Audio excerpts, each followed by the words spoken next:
And we're live. Hello, everyone. Welcome to a brand new edition of the Fans of Power podcast.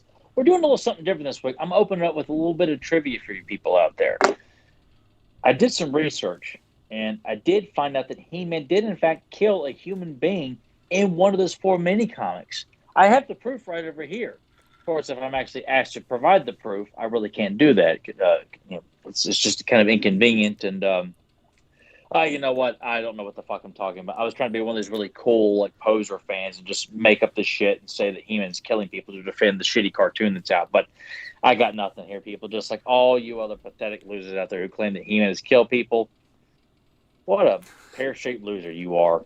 Whoever you are, which I'm sure there's several of you out there, losers with skinny wieners. You know, I don't want to know who you are. I don't want you talking to anybody who listens to this podcast. If you listen to this podcast, you ought to know better. So, I'm Nathan Kennedy. I'm not done with my open monologue here. We'll get to you guys here in a moment. Okay. Continue. I'm done. I'm just poking fun at. We'll get to it. I just want to open up with making fun of what Joe was like, trying to out people. Like, Joe, you've got to do much better about this. If you don't like people saying this, just come out and say it.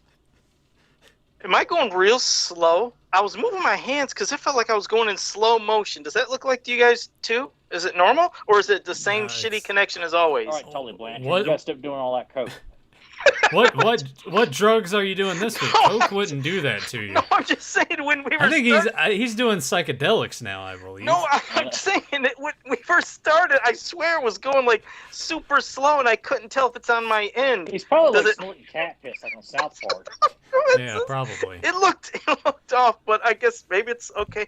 I don't know. God, let me get to just at least acknowledge the chat before I forget anything. We'll get back to what we're doing. Forgets how to read or.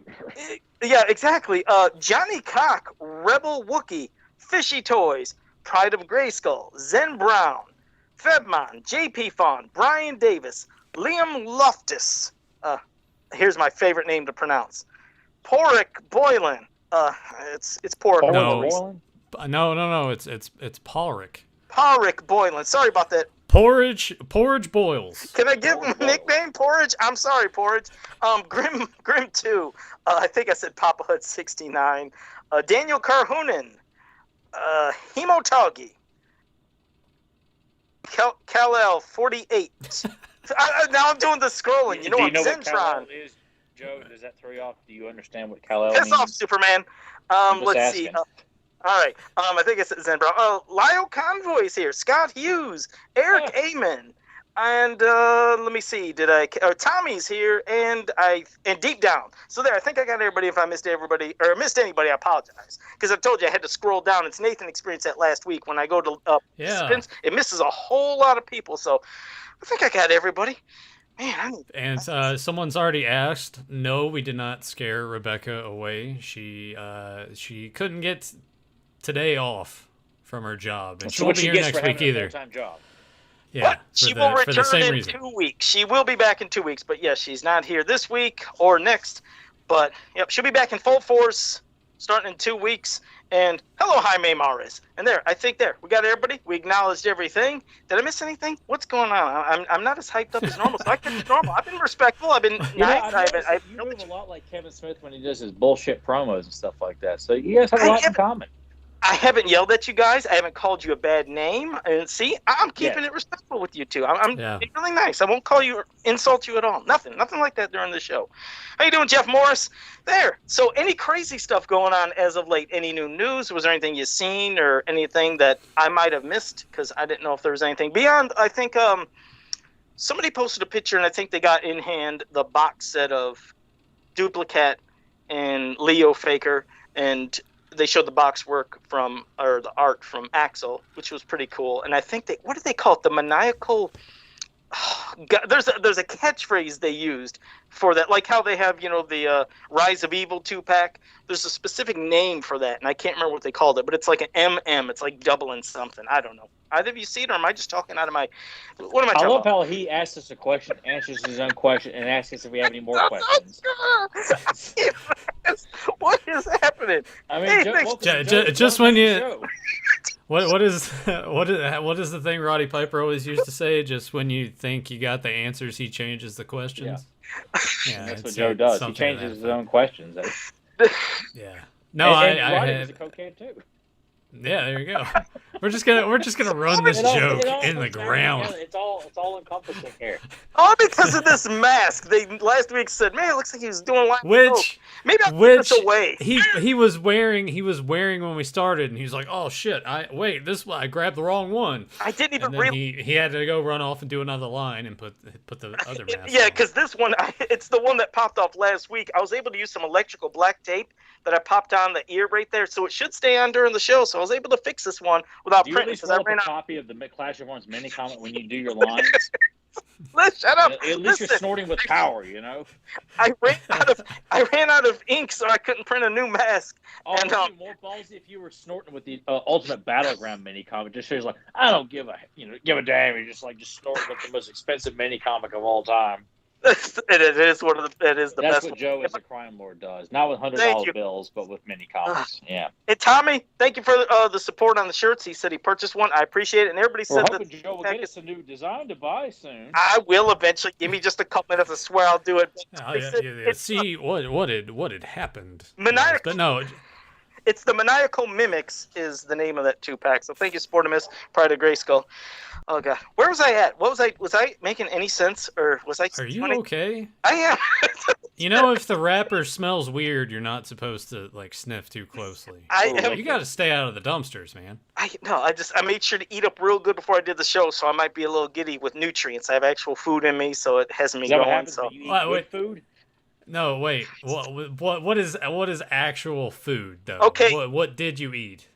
Well, I had a coupon for a buy one get one free Whopper, so I had 2 Whoppers, and so I'm kind of loaded with some food and energy. I wouldn't necessarily call it real food. Well, because it's ramen noodles, it's that's real food. Yeah, or anything that Joe melts with butter. Which I didn't have to fry. Have to fry in butter or nothing. But yeah, maybe I'll give away this Coke mask next week or something. We'll do something if you guys want to win. Who would want that? Seriously, who would want that? Let me know if I don't really want to know the person who would I'd love to have that.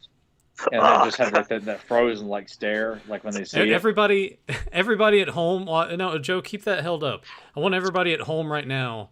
Hold it back up, Joe. Okay. I want everyone right now to touch your screens and scratch it and see if you can smell it through your it's smell a of vision mask.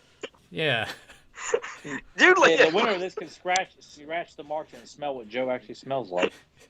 Yeah. Maybe I'll do a trivia butter next week. See who wants to win it. Somebody would like to have this in their collection. Who wouldn't want to own a piece of Joe Amato?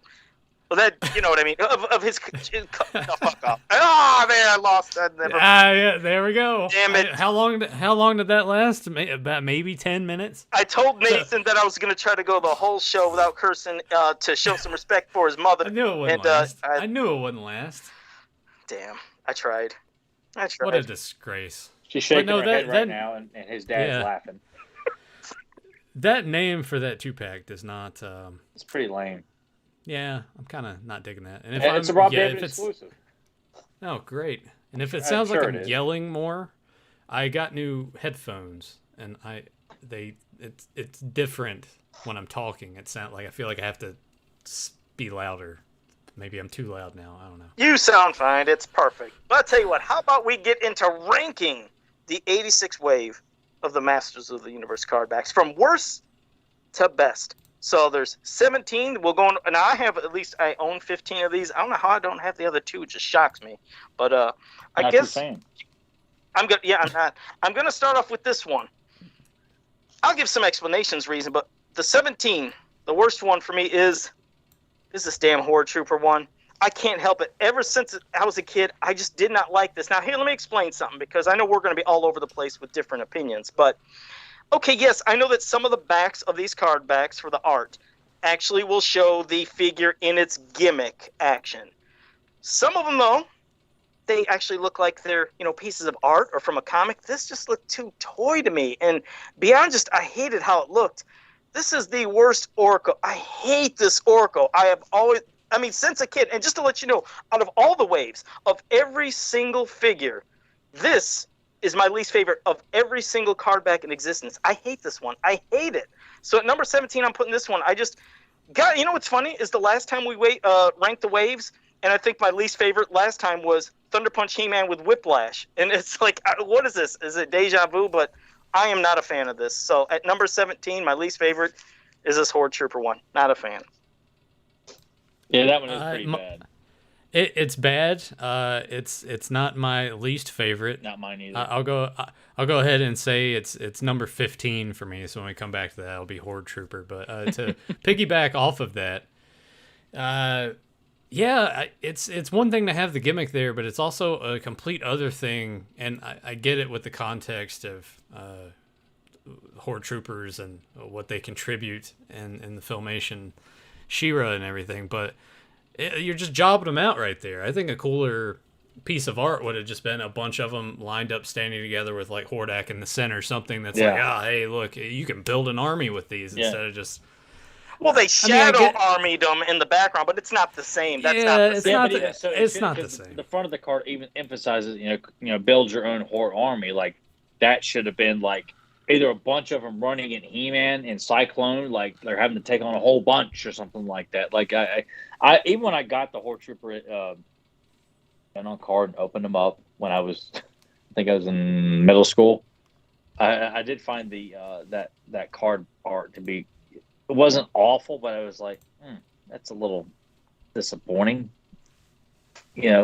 It opens up a lot of questions as to our Arrow worked on a whole bunch of them, but then you have these random ones worked in there, where the artwork seems a bit off, almost like can't even tell if it's the same guy who does these off ones, because this whole wave has got like a variety, a mixed bag of which we're going to mention after we're done ranking them all. I will mention about the different artists because it's definitely noticeable. But Tyler, what's your 17? Ratlore. Oh yeah, God, I just think it looks so goofy as hell. It's a very, very lame ass way of trying to depict the extending neck gimmick when it just looks like he just has a really giant head coming at the really perspective. Yeah, it's awkward. It's just off. It looks terrible. God, it's just, and I love Ratlore, and I hadn't remembered that card art as a kid, which is probably why. But it's forgettable. It looks lame. My 16 and 15 could have easily taken the last place, but that Rattler one is stuck more with more than any of, just because I never forgot when I got older and revisited what the card. I'm like, God, that looks terrible, man. Agreed. I'm curious what Nathan's would say. Yeah. I guess I'm coming out hot with this. Number 17 for me is the Stilt Stalker. There's just I'm sorry, but like you have a hard enough time trying to get that gimmick over, right? Now you look at Joe's shirt, and I own the shirt as well. Yep. That if you're gonna do it, you need to do it like that. Here he is. Yeah, he's just look excited. Like, you got the gun up here, but nothing's going on. He's just walking on, and everyone else is just looking at him like, what the fuck, man? Like, just everybody looks confused. It doesn't depict the game. Even if it almost like when you move, it almost sounds like robotic feet, like that sound when RoboCop walks. I kind of feel like that would be the sound when you move it. But yes, I can't argue with that. I rank it higher because it's drawn better. It looks so much more vibrant, but the action is null and void. There is no action in it. Yeah, that's what I had a huge problem with doing these. Is like some of them have more action in them, but don't look great, and some of them look better, but don't have action in them. And that's a good point. Yeah, because we're definitely going to say there's some that there's zero action, but still somehow conveys the image and the presence of what that means a lot better. And yeah, my number 16, it is the Stilt Stalker. It's like. Okay. Again, you're right. I love this. Is why I wore the shirt, because I'm like, this is how you should have represented it. Maybe it would have looked intense, but when he's just standing there and you got Skeletor kind of standing like that, and you got Stinkor and Beastman like shocked, like, oh shit, he's on stilts. Let's run. It's like, like, whoa. It's God. Yeah. So my 16 is Stilt Stalker. It's an accessory that still to this day has not been given like the proper usage. Like I think it was used in a couple of UK comics. I think that me and Joe either discussed. Yep. But outside of that, it was never used in America, at least not that I can recall, in a very prominent way where it looks like, okay, this would, be a great time to use the Stilt Stalkers in battle, or even getting across a terrain that's a bit more treacherous for like human legs to go on or something like that, or even in action. Like that's why I always like that one shot in Snake Attack where He-Man's on the Stilt Stalkers and getting ready to open fire on Tongue Lasher around. He doesn't. It looks really cool, but that's the only time they're used. And I guess people who were writing really just didn't know what to do with a stilt-based weapon. I don't know why I've always been intrigued by it, but I think you just need someone who really wants to like find a good reason. I still would love to see them used more prominently, but it's a hard sell. Like, I get why Nathan says it, I get why Joe feels that way, and Joe's always giving me shit about it, but they've never been used very well. So, well, what's sad is the front. That's what I mean. The front of their card back when they put the art. Badass. He I don't like get muscles, balls, rocking machine guns. Really, and isn't that bizarre that the front has a different artist than the back, and on the front it's prominent. It looks amazing for the card art, and then on the back it's like, what happened? But what's your 16? I'm curious what your 16 is. My 16 is Hurricane Hordak. Yeah, goddamn, that's a. Yeah, it just looks very cartoony with like little Hordak running into the open hole of Snake Mountain, and Skeletor's like, oh shit! It's the most unthreatening version of Hordak I think you could ever. Well, outside of the one in many comics where he has like the old man teeth, where he looks like he'd be asking that face, about the Tootsie Pop. Hey, I've never made it to the center without biting. Ask Mr. Owl. That's how Hordak looks in some of those mini comics, but it's just very wimpy. Not. It doesn't depict the hurricane gimmick at all. It's just, he's even running like a cartoon character. Like, it's very silly. And Skeletor sure waited there, for him to first use the hurricane part to rip open through Snake Mountain, and then he's getting ready to put on the other one, and Skeletor's like, oh, shit. So, you know what I have a feeling? I have a feeling that we're almost going to pick the worst ones in a different order, but I bet you we have similar of the best when we get to those. I have a feeling how this is already going, but all right, 16, Nathan.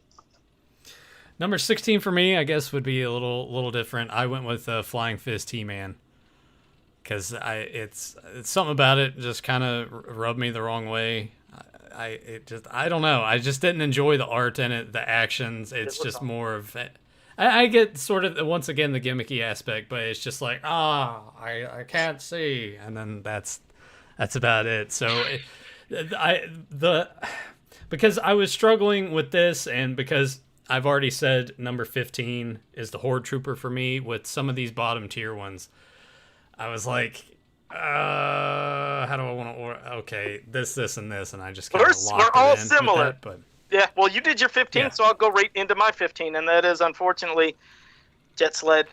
It's like, it did nothing. I mean, he's just like, it's like, well, he's parking it when he's coming out to help Cyclone, and I hate the look of Cobra Khan with that gun. It looks just awkward, and I don't know. It's like, this did nothing. It did nothing for me. And that's the thing. I love the Jet Sled. I love this fucking accessory. It's cool as hell, but maybe if he was flying in and, like maybe attacking or doing something, but just kind of parking it, just kind of fell flat. So mine is number 15, Jet Sled. By the way, that was $3.97 at, I think it was at Kmart where I got that. Kmart, back in the day. I should start flipping these over and seeing if all of them did have the prices. Oh, this was, Stilt Stalker was the same thing. Let me just see if I had a price for Horde Trooper. What the hell was MBB? I don't even remember. It was $5.99. I don't even remember what that fucking store was. Weird, but okay, whatever. All right, that's my 15. 15 for Tyler. 15 is the Horde Trooper. There you go. Yeah, just very lackluster, and it. I mean, I've already said it. I don't need to repeat it. What I said earlier is pretty much why I put this one. I even thought about putting it a little lower, but I'm like, I can't. That Rattler and Hurricane Hordak are like, that's the bottom of the barrel. So they're bad, and that's why my 15. Yeah, in my 14, I don't need to say much, but it's the Hurricane Hordak. It's like he's taking off the one. You see, it's popping off, ready to pop on the other. It's like, it's just, oh shit! Skeletor just hands his hands up. It's like, in the art, it seemed so out of place compared to all of them. Extra coloring book like. I can't explain it. It's different, but so it's 14, Hurricane Hordak. That would be my number 14 as well, is Hurricane Hordak. Okay. It's just, I mean, I think any of those that we just mentioned, any given day could be complete and total last place. It just depends on how you feel when you stare at them. It's like, oh well, maybe you can give the Horde Trooper 1 points because yes, it does have them like in the background. Maybe I'll put that one ahead, but no, like all these bottom tier ones are just. It's funny, we're all good. sharing the same thing. I knew this was going to happen just by looking at it. And that was the thing, because Nathan said before the show, he's like, Joe, give me the all your card backs in the order. I was like, nope. Yeah. I said, I want to be surprised to see if we're all different. And plus, I can pick off of my stack every time I do it. But, well, Tyler, well, I was going to say the reason I wanted to do that was because I was like, well, my initial plan was to have each of our lists up and gradually reveal them all so people would see it. And then that didn't pan out. And then I'm like, well, maybe I'll take the cardbacks and do like I did with the mini comics and just make it a slideshow. That didn't work because they're different sizes. So I'm like, fuck it. I'll just try to squeeze them all on the screen and make little tiny cameras for us and put them in the corner. So yeah. I gotcha. You tried and I fucked it all up. But go ahead, Tyler. Mm-hmm. Well, I think probably after this one we're going to start breaking off. But number 14 is the jet sled. And I would have much preferred the jet sled either being used as like a backpack or He-Man is flying to attack as opposed to parking at a respectable distance away from the battle. You know, it looks colorful, very vibrant. I love the use of Cyclone. That's why Cyclone's such a great character because he adds an extra pop. And putting Cobra Khan in there too is fine, but it's just, you know, Stilt Stalkers and Jet Sled were just not given very good depictions of the usage as like what kids could do with it. It really needed to show a little bit more aggression with those.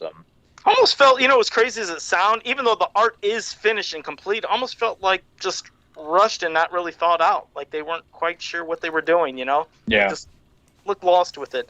But, and real quick, I was going to say, guys, after we're done with this, we always take questions from the chat because I see some new people. I see Brushstroke is here and Spider Rat. So, yes, after we're all done discussing this, that's when we take questions from the chat and you guys can all engage. Now, we're going on 13, right? Now 13? Yep. Well, 13 is, Rat Lore. The perspective on that was... God, look at how goofy that thing is. It's like, what were they thinking? I know, it's supposed to strike, but my God, that was, it's just so awkward. The perspective is bad. Yeah, it's way off. Yeah. And I told you this, I couldn't remember if you guys ever had this store, but I used to always talk about Cooks. That's where I got it, was Cooks for $5.27. That was the store. So I used to love going to that store. So that brought back a memory. I was glad to see it. I always, like I said, keep the tops. But yeah, my 13, Rat Lore. I got Rattler at Hills. I do remember getting Rattler at Hills. Yeah. I think I got all my Meteorbs at Hills. I don't know if I'm going to have any Hills with these, but we'll find out in a bit. But 13 on you. Go ahead, Nathan. Number 13 for me is the Jet Sled. Just totally uninspired. Like you guys have said, there's so many different ways and perspectives that you could use, and I come back to Stilt Stalkers being dead last. In my mind, I'm like, that would have been an easy fix. Take the gun up top actually shooting, but have it in the center and have the perspective in a way that like the evil warriors are, you see like how tall He-Man's up and like it's coming down. Like they could have went off of this, had that in the background and had, like you said, the evil warriors back. Yeah, I see what you mean. Yep. Yeah, but here, you know, it's He-Man's just rolling up. Oh, hey guys, what's going on? And then, you know, you got Terror Claws up there like, and there's... At least Stinkor was in the picture. Yeah. Well, just wasted potential. Yeah. All right, Tyler, you're 13. Stone Door. Mm-hmm. Just, you know, it's not much different from Rock-Ons, but I put Rock-Ons up higher just because of who's used in it in his card art. This one's just him and Skeletor, isn't it?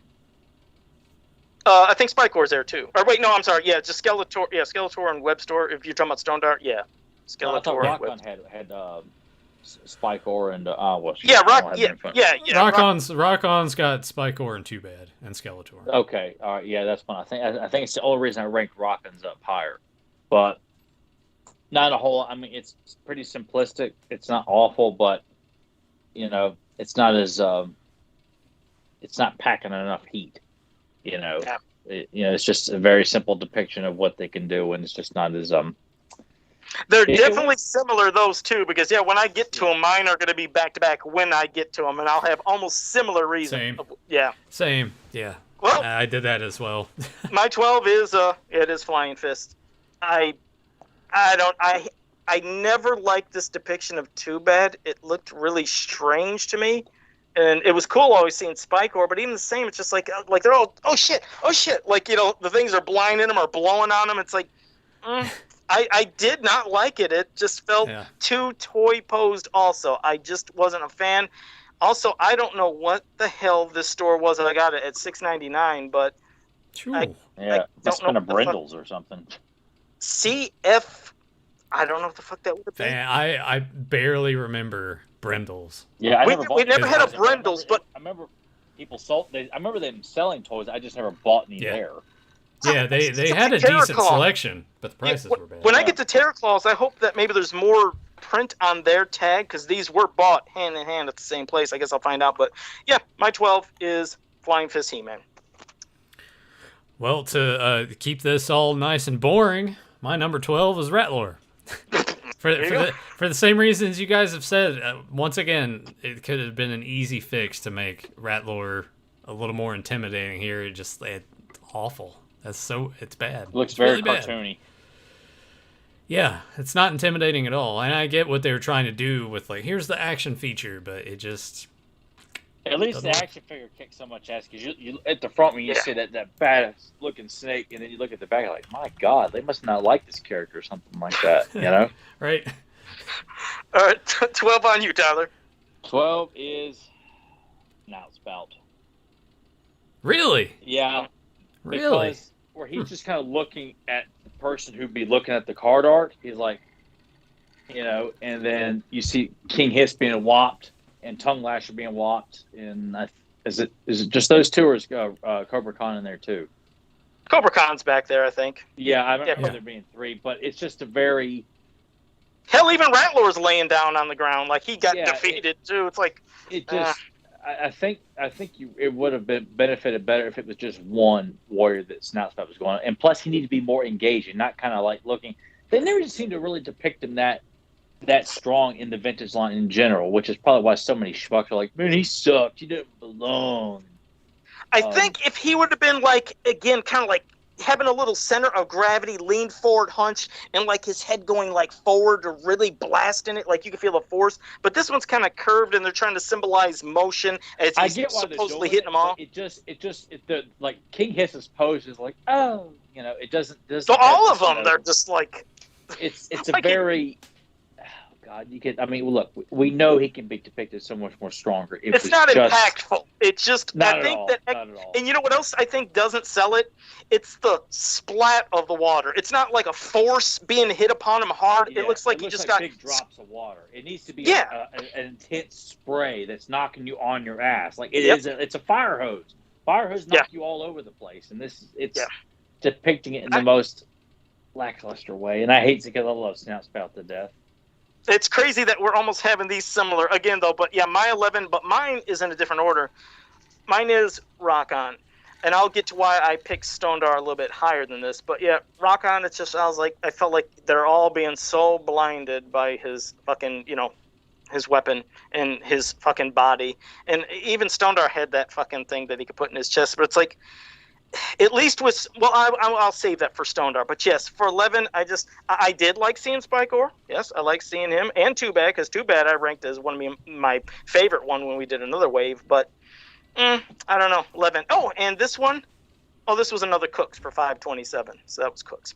So there you go, number 11. These seem quite expensive for the time period. Well, people forget. Some people didn't realize that some of these figures, they were pricey, especially when you got to, like if you want to consider deluxe, like the Flying Fist and Terror Claws. Yeah, they weren't cheap. Some people were under the impression that all these figures used to be $3.99 or $4.99. I was like, maybe on sale, or if they started getting clearance. But no, they had some prices. I thought the standard was around $5, though. I thought. That could have been a base. I think the basics, like when you look at maybe Merman, Beastman, there's the standard ones. Well, like the standard. That's what I have a vague recollection of. Of course, my parents buying them, not me, but I remember GI Joe's being about $3, and He-Man toys were around the $5 mark for the, because it was only Kmart Hills.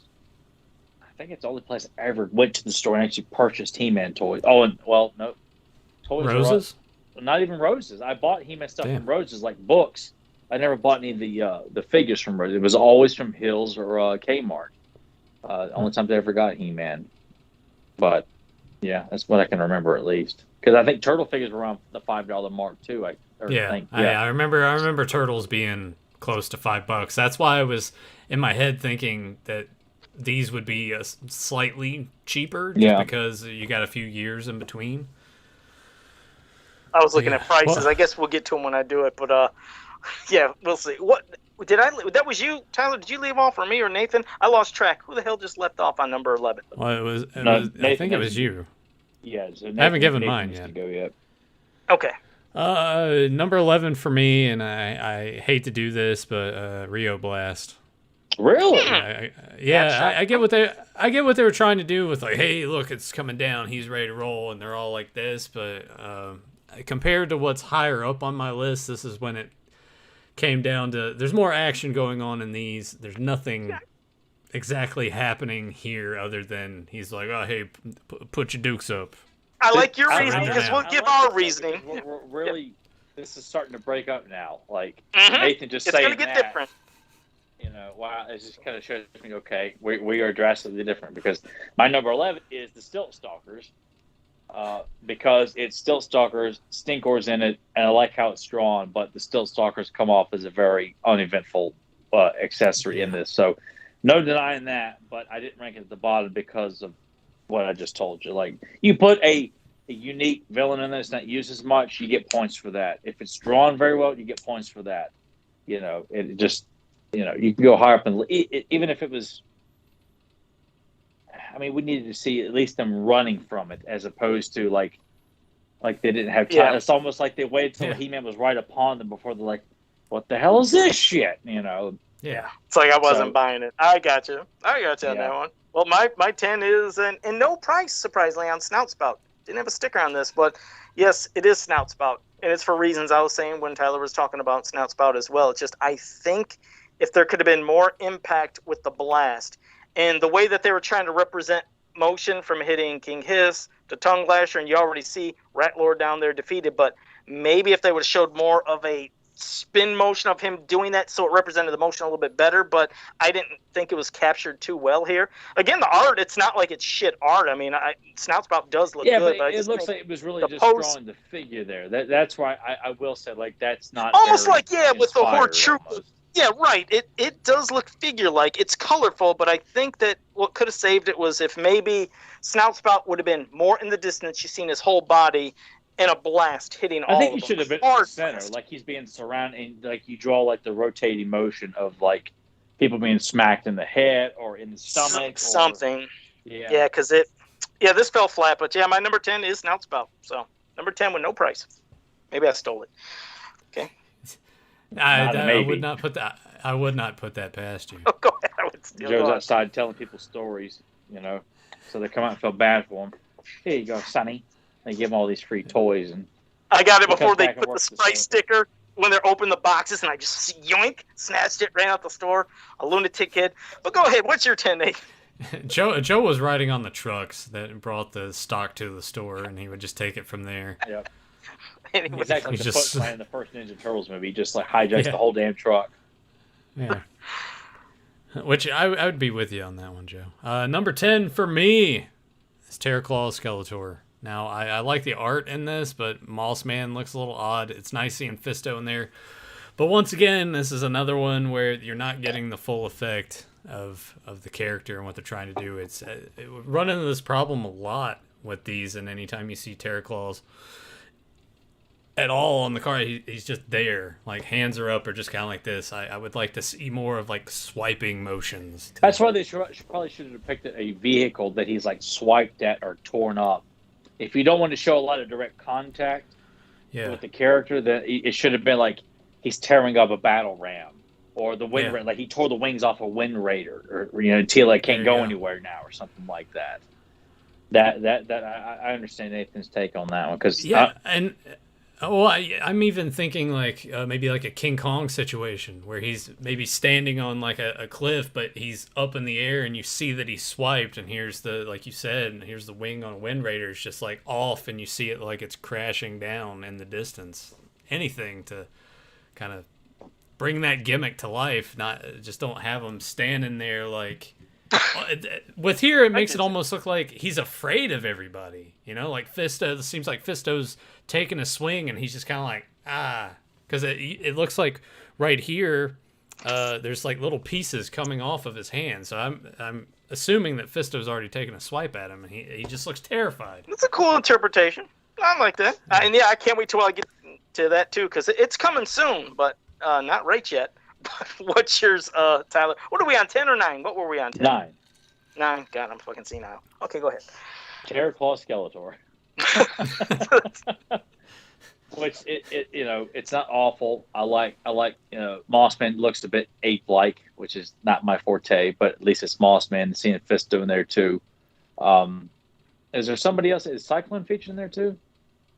No, yeah, Cyclone's there, and his shield is destroyed. The shield was torn up. So yeah, which it was cool to see, like, some of the best heroic warriors from previous years show up, because I love that when they take characters that have been released from older waves and use them in the current waves. Like, I always love that touch. So that's why it gets ranked a little higher.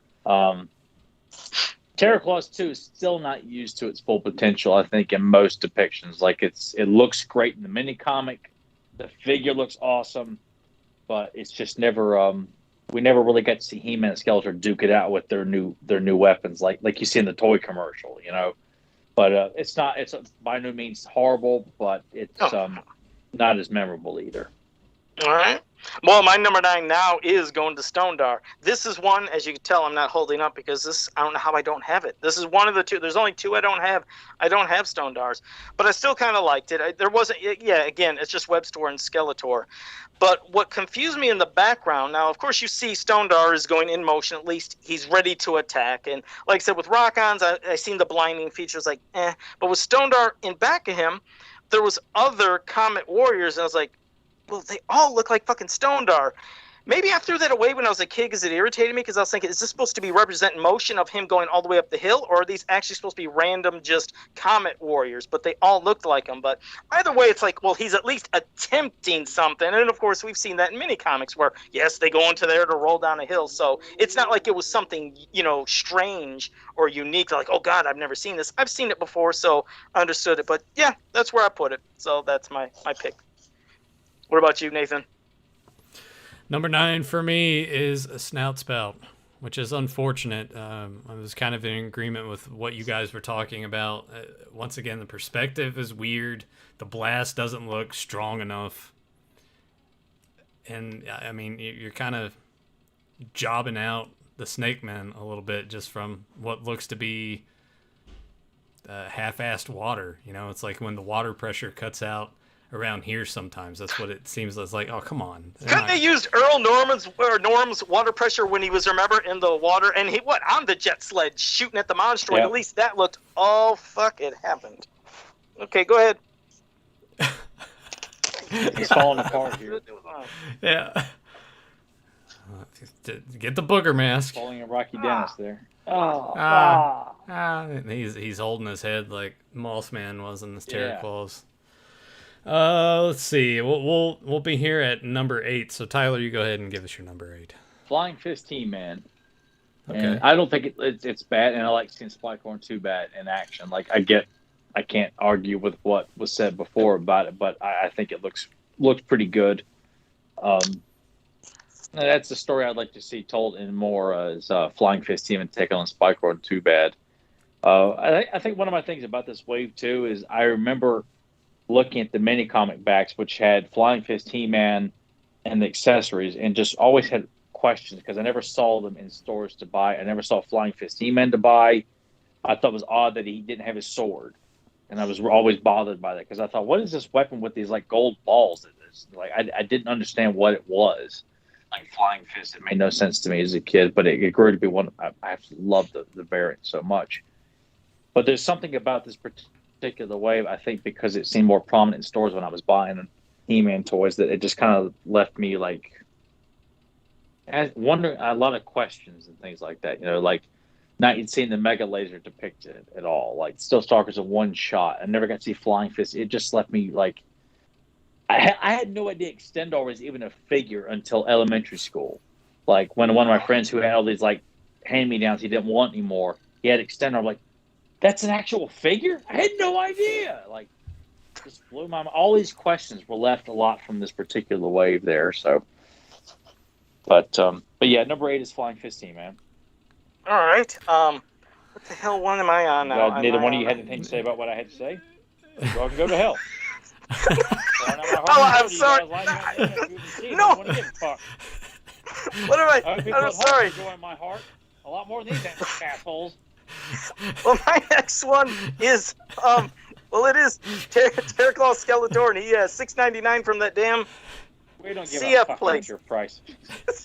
And as for Terraclaw Skeletor, no, this one, beyond the stupid pose, looking at us, I kind of enjoyed it because, as you can see, first, Moss Man got hit by that tree because Terraclaw Skeletor took that tree out in the background. It slammed him in the head. And I've used that picture of Moss Man like this as like when somebody says something stupid and he's like, oh, fuck. Or when you're like right now, you're like, oh God, my mask. Exactly. Yeah, exactly. I need to make one of myself. But so he knocked him out with that. He ripped the shit out of Cyclone Shield. And as for with Fisto, you're right, I couldn't judge. Did he take a swipe? Did he get hit with it? What happened? But there was a lot of action going on with it. Sure, if maybe, again, he was in a different pose, wasn't kind of looking at us like he's, posing for the toy. But otherwise, I mean, I did enjoy this one. I had a big fascination with the claws shit because at that time with Freddy Krueger and all that, he was kind of like Freddy Krueger for me. But I like this one. There was a lot going on. So, yeah, that's my... What Elm Street film would have been out by then? This came out in 86, already been... So it should have been 3? 3? No, 3 didn't come out until 87, though. 87, so it would have only been 2. Okay. No, 2 came out in 85. So there wasn't a Freddy film in 86. Yeah. Well, that's why I'm saying that. I was wondering, like, how many had been out. 1 and 2 would have just been out at the time, yeah. Yeah. Yeah. Old part 2. Jeez. It has its moments. It does. It does, but I just... People look at it as a constant joke, though. Well, it still blows my mind that they try to play it off like they didn't know what they were trying. Like, I almost felt like when they because I didn't pay attention to that stuff. Like it wasn't until I listened to a commentary 4 years ago they were pointing all this stuff. Like what? So I go back and rewatch and like, okay, I see what they're talking about. But then you start hearing more and more about the gay subtext and like, are you people just trying to be cool and say, oh, you knew about it all along because now everyone just makes fun of the movie for all the subtext and stuff?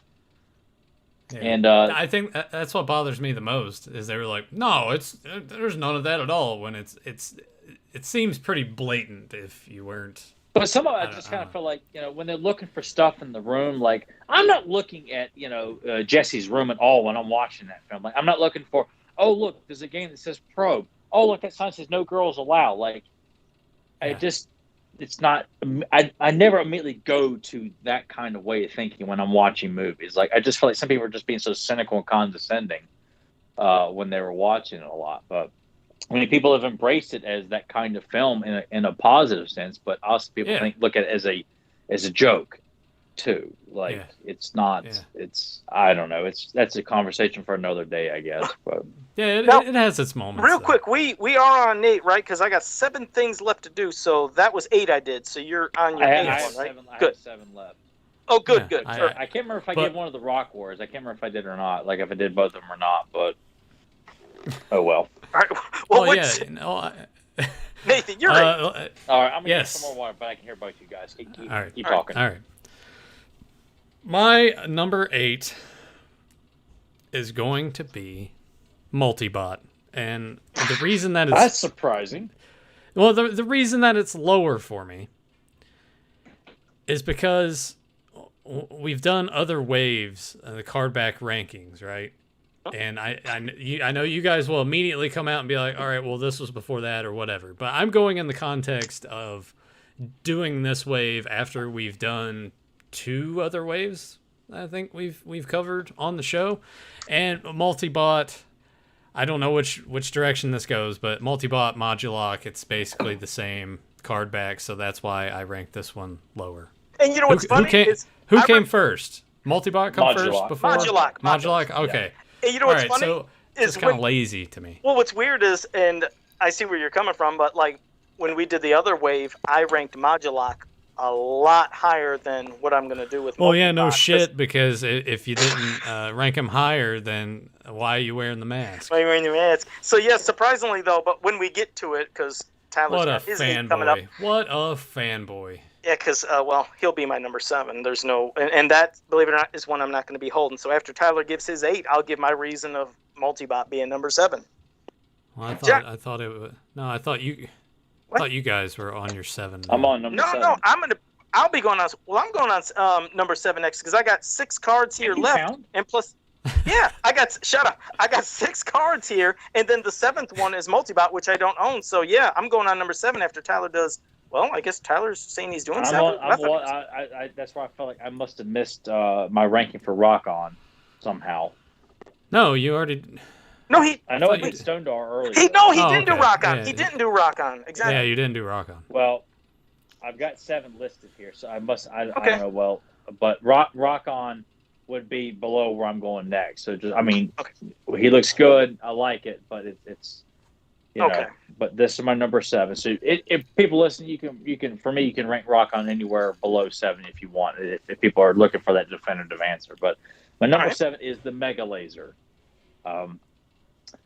It's simple, but it's just cool. Like Man-at-Arms is being used. Like there's no He-Man. It's Man-at-Arms firing against Stinkor, Beastman, and Skeletor. And I know there's a variation out there because I've come across it, and I saved it for a while. Where instead of Stinkor, it's Jitsu depicted in the card art, which I thought like, now that's an interesting little bit of trivia. Like a different version was drawn with Jitsu, and Jitsu was virtually dismissed. You know, he's not. I'll have to look. I wonder if that's the one because remember, there's variations of these cards all together. Remember, one's with art on the front and one's with art not on the front. So I wonder if maybe the one with the art on the front is the one that has Jitsu, because mine, is the one without the art, and yeah, it's Stinkor. So, yeah, maybe it's the one with the art. I don't know. Well, I mean, the one with Jitsu is not colored either. It was just black and white. Like it was almost like it was designed, and like we're going to go with this, but let's use another like 85 characters instead of an 84. I don't know. But it's just like I hate that Jitsu always got that cloud because he's Asian, so we can't use him because he's evil. Like I just always feel like that they're always maybe trying to distance themselves from the character by that point. Like I hate that because I love the character so damn much. Well, my 7 is Multibot. I enjoyed again. That's really surprising, is that? And it did. Now that's weird. That shocked me. Of course, this is one of the ones I don't own, but I know there's a lot of blasting and shit going on, but for some reason it seemed like it worked better for me with Modulocks. How his forms were being different, the ways he was doing his attacking. Somehow that worked better, and they tried to copy this and emulate it, but now doing Multibot, and it's good. Don't get me wrong, but I just felt like it didn't capture that. It was unique for Modulock. For Multibot, it was basically a copy, but now just lots of shooting. I mean, it's not dismissing it like it's shitty because, yeah, there's a lot of stuff going on in it. But, yeah, that's my 7 is Multibot. And, Nathan, you're 7. I'm going to do 6 and 7 because it's Rock On and Stone Dark. Oh, okay. Lump them together. Those to me just go absolutely hand in hand. They basically look relatively the same. Better than a lot of the others listed already, but to me, I was like trying to probably middle of the pack, and these are slightly above that, but I can understand it.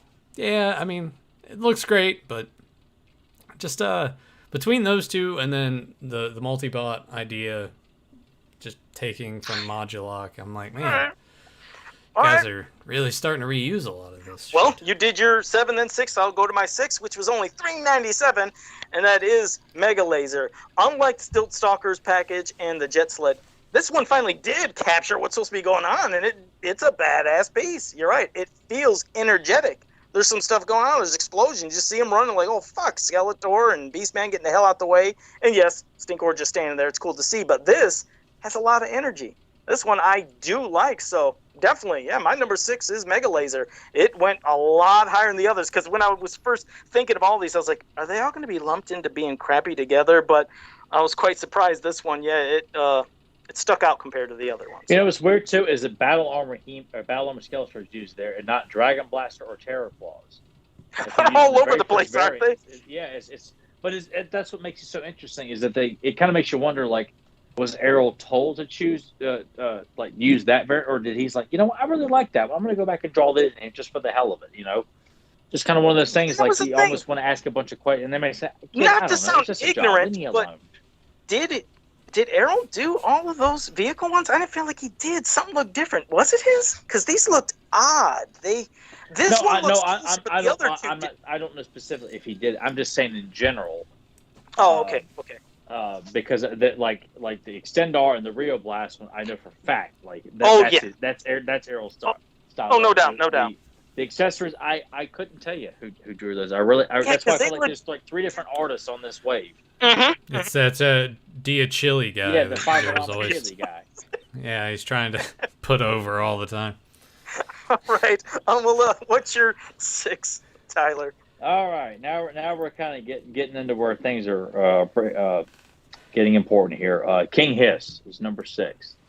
Okay. It's not drawn the best, but I like the story it's telling. Because as a kid, I found King Hiss's face where he's kind of smiling, looks very friendly, and then it'd be like, it's so odd. Like, he looks like such a good guy, and then you tear the body off, and it's depicted so cool where He-Man's like waving at him, and next thing you know, the snakes come out, and the snake men jump out, and it's like, oh shit, you know, it's all about the surprise, you know. You don't need to see King Hiss doing anything else other than surprising you with his gimmick. So that's why I feel like it's gimmick based.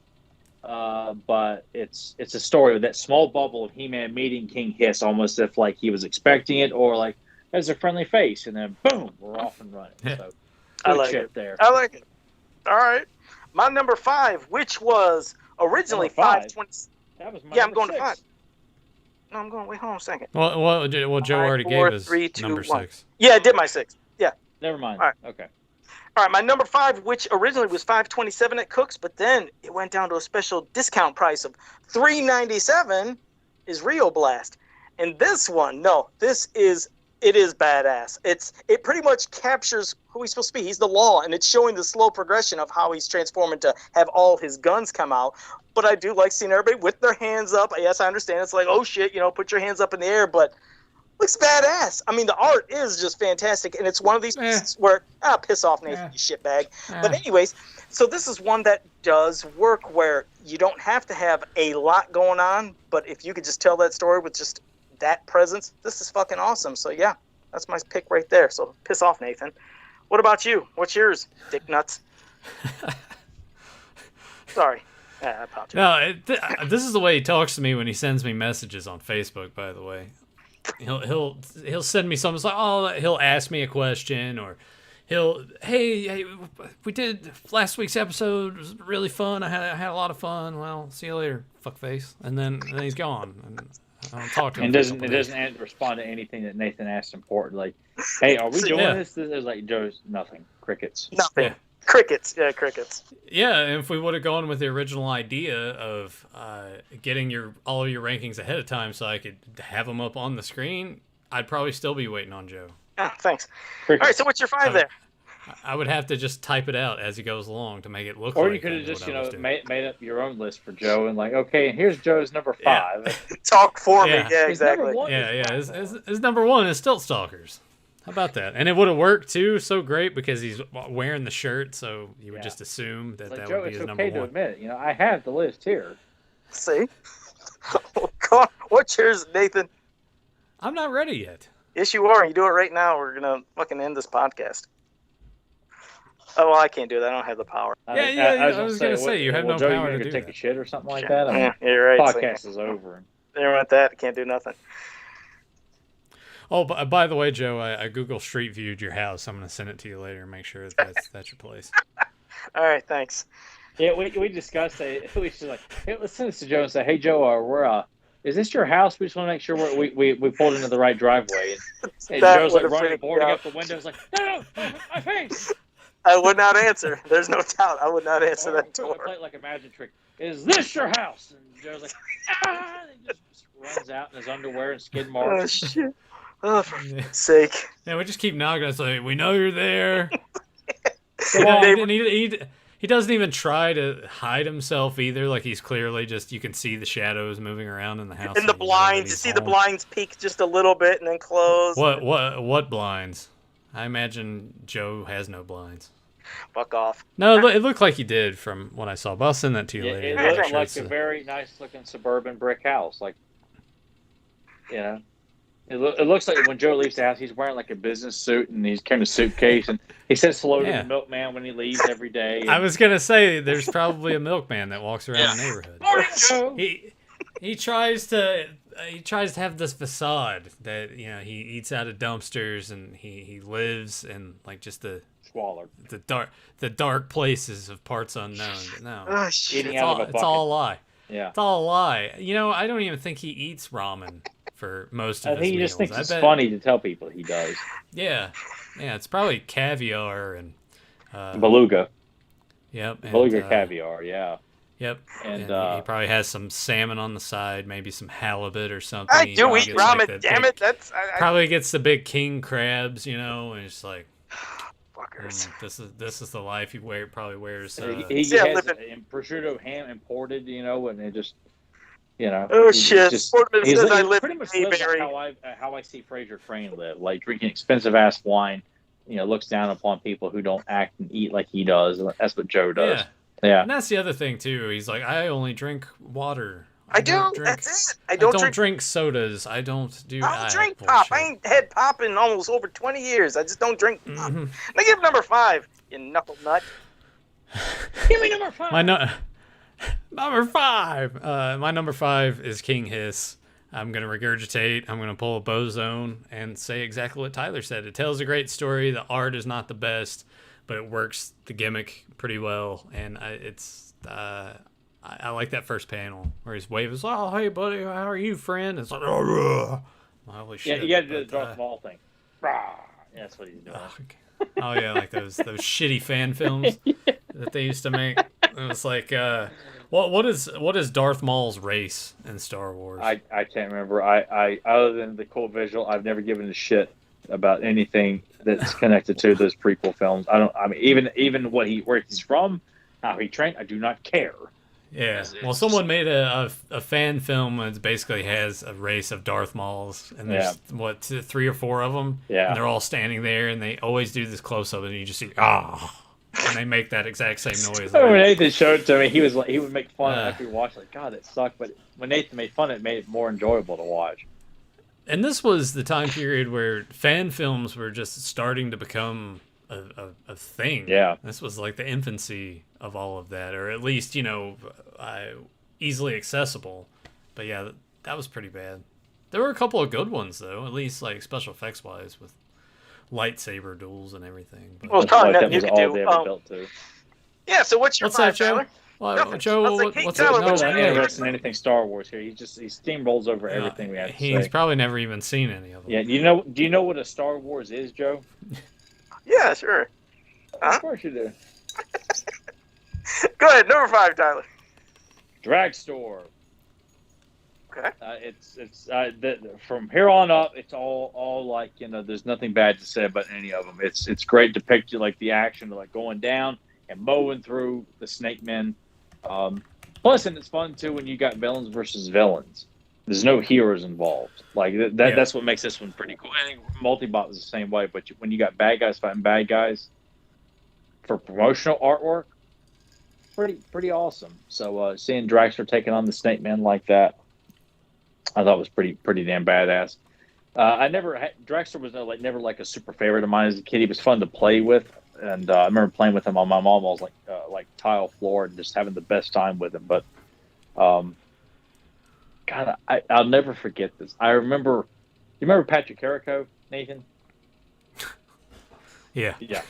He's the guy. I got a bunch of He-Man hand-me-downs from him. And I remember him telling me, because I didn't know what Dragster's name was, because I couldn't read, that years later said, oh, no, they did make a Horde Trooper. It was that guy. for a brief period, I thought, I don't really believe that, because I'm like, I was like, okay.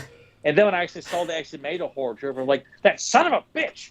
And it was like, where's he at? And I never did get to confront him on that. He probably didn't remember that conversation. He probably just looked at me like, huh? You said you couldn't read. What were you 10 at that time or 12? I was 3, Joe. I mean, well, sure we gotta think when this wave came out. I want to say Joe was 27. Yeah. Piss off. Now let me get to my number 4. Me and Nathan were approaching, 3 and 4. Yeah. Because I was still getting He-Man toys in '88. I was still buying. Joe's working at Kmart at that time. It's like, what the hell, this old sumbitch? So yeah, let me get to my number 4. Pricks. Stealing King His leg pantyhose. That's right. Yeah. My number 4. I could see him walking through the women's clothing section at Kmart and going to like the bras and just like touching them all, picking them up and like going and finding the panties probably, and he's just like. Or any woman that walks out of the dressing room and puts them back on the rack, he goes by, and that's where his snorting habit, came into effect when he was sniffing used panties. Joe's always been one of those preverts. Yeah. All right, my number 4, it is King Hiss. But, yeah, because this one, it's like a comic. That's why I always thought was cool. This one just fascinated me as a kid because I was laid out compared to all the others. They almost did lay it out like a comic book. And it was cool seeing from King Hiss looking good. Bam, he's surprised, like, what the fuck? And then you see the other snake men just popping out from behind the trees. I loved how Tongue Lasher was just, like, leering and sneaking behind that tree. It just looked cool as shit. But King Hiss was drawn very frightening in that, just jumping right at him like he's ready. Every one of those snakes ready to bite right in and poison He-Man. So I love this one. And there's surprisingly no tag. It was ripped off. But, yeah, my number 4, King Hiss. Really like that one. Was that one that you bought in a store, or do you think the tag may have been ripped off because it was a Christmas or birthday present? To be honest, I mean... But I guess when you're 27 years old, the prices probably wouldn't have mattered to you. Yeah, so all the tags were there, just probably through years, of aging, they just popped off. So this one just probably popped off. But there probably used to be a price tag there. You actual... Well, my parents always... for Christmas, birthdays not so much, but for Christmas they would always make it a point to tear the tags off because Santa brought it. Yeah. So they're like, let's be like, what? Santa Claus popped by Hills to pick all this shit up? When I got a little older, I thought maybe he ran out and he had to go by Hills to pick those up. Like that was my logic when I would see prices. I never gave it a second thought or anything. I don't know if it's because I have a peanut brain and didn't think that well as a kid, but I just figured they're just toys. Shut up. No, it's that. I was so excited to have them toys that I didn't care about seeing price tags or nothing. It's like, they're toys. So I didn't even think about that stuff. I wasn't all intellectual like you two fucking Harvard graduates. So, what's 4 on... Oh, Oxford. There you go. 4 for you. I went to Yale. So what's your 4, Tyler? Rio Blast. All right. And I just love him. They're all like, "Oh shit, the jig is up, man. He's got us all, man." Like, what the hell? We got no weapons. We got a walking arsenal coming right towards us, there, man. So, and it's out in the Wild West. It's snakes out in the desert. It looks awesome, dude. Which I really feel like they don't need to go super cowboy with Rio Blast. Like, I think Lawman, or not even Lawman. This is his gimmick. He is the gunslinger of the heroic warriors. You don't have to do the cliches of the Wild West or any of that stuff. He could just be a really badass gunslinger. Like, I can't believe Nathan ranked him so low. What the hell were you thinking? Why so fucking low? There's compared to the action that's going on and all these other ones, it just seems kind of boring to me. Okay, you're one that has to have lots of explosions and shit to make that peanut brain. Yeah, man. Right.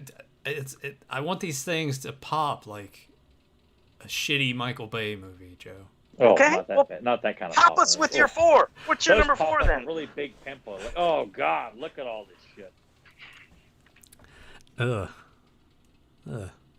Speaking of pimples, have you guys ever gotten one on your earlobe and it just like hurts like hell? Nope. Not on my earlobe before. Oh, that's probably one spot I've never gotten one before. I've gotten I'll just say I've never gotten one on my earlobe. But yeah, if you get them on that, and it's one of those most of the time like under the skin ones too, so you can feel it and it hurts, but you can't do anything. And it never comes to a head where you're just like it's just sore. Yeah, it just goes away one day. Joe, with all the shit you eat, you probably got them all over your body, don't you? That's why I wear the mask. Yeah, it's starting to almost mirror this goddamn mask here. That's where all the big acne's popping. Like pus pimples on his face. That's what all these pops are representing, not sweat. That's where every pimple has been popping. So yeah, you guys want this pimple mask? Well, I'll get that sucker out next week. I don't know, because Tyler didn't really back in high school didn't struggle with acne at all. Like his complexion was pretty good. My face, however, I did have some issues with it. I will say that. Like, mine was bad. Yeah, Nathan had mine was bad. Yeah, that was a shitty time. Joe, I imagine, probably tons of zits. No. No, really. No, really. Actually, no.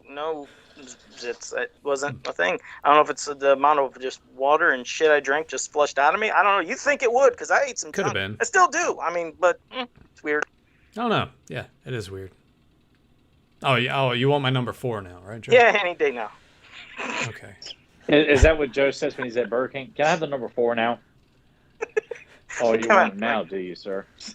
Yeah. Well, if it's anything like all of my experiences in Burger King, you're gonna be shit out of luck for a while. You have to go rub their fingers all piss over in the bathroom, slam. Yeah.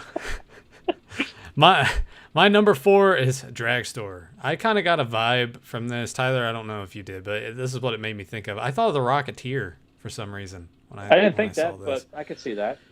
Yeah, but the pack on his what back. you alluded to before, having villains is always a cool idea. Seeing what you can do, even though, once again, as Tyler said, I'm sorry, I'm kind of regurgitating the same things here. We all had a lot of the same thoughts. But the figure itself is kind of lackluster, so to see it here in its intended purpose, and maybe that would make it ultimately more disappointing, because you look at that and you're like, oh, the things I could do, and then you get the figure itself and it's like, it's kind of boring. I mean, it's like the Rio Blast card back of figures. Oh, piss off. Quit messing with the Rio Blast card back. Now I'm getting to number 3. You know what's funny is I noticed, I think, obviously there's 2 I haven't heard yet from either of us in the top 3, so it'll be interesting to see how we both do this. But my number 3, which it's another one with no price tag, is Extendar. Again, one that's not really have much, but you see what's going on. It's like, oh shit, they think they're to be taking him out right there, and bam, when he becomes the Tower of Power, and that look. I even like how Rattler, like his head is extended, almost like, is this time to attack? Was it shock? Like, what the fuck? But everybody's reaction, it's like, goddamn, that's imposing, because Extendar is still one of my favorite figures. It's like, and he's another person that just doesn't get enough fucking, exposure and credit. It's just, So my number 3 is Extendar. Love this fucking piece. Tyler. My number 3 is Multibot. Because I just love the various Evil Wars depicted in, and just seeing him, much like Modulok. Yeah, it is repeating the exact same thing. But I look at it this way. Wayne's World 2 and Addams Family Values pretty much repeat the same beats of Wayne's World 1 and Addams Family.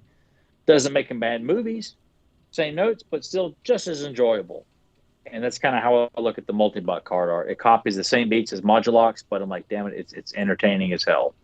So I see nothing wrong with it. It's all about, like 2 bads featured in it. Like, oh, it's great. You put 2 bad in there, you get an A+ for that already. So I just like it. But Multibot is another character.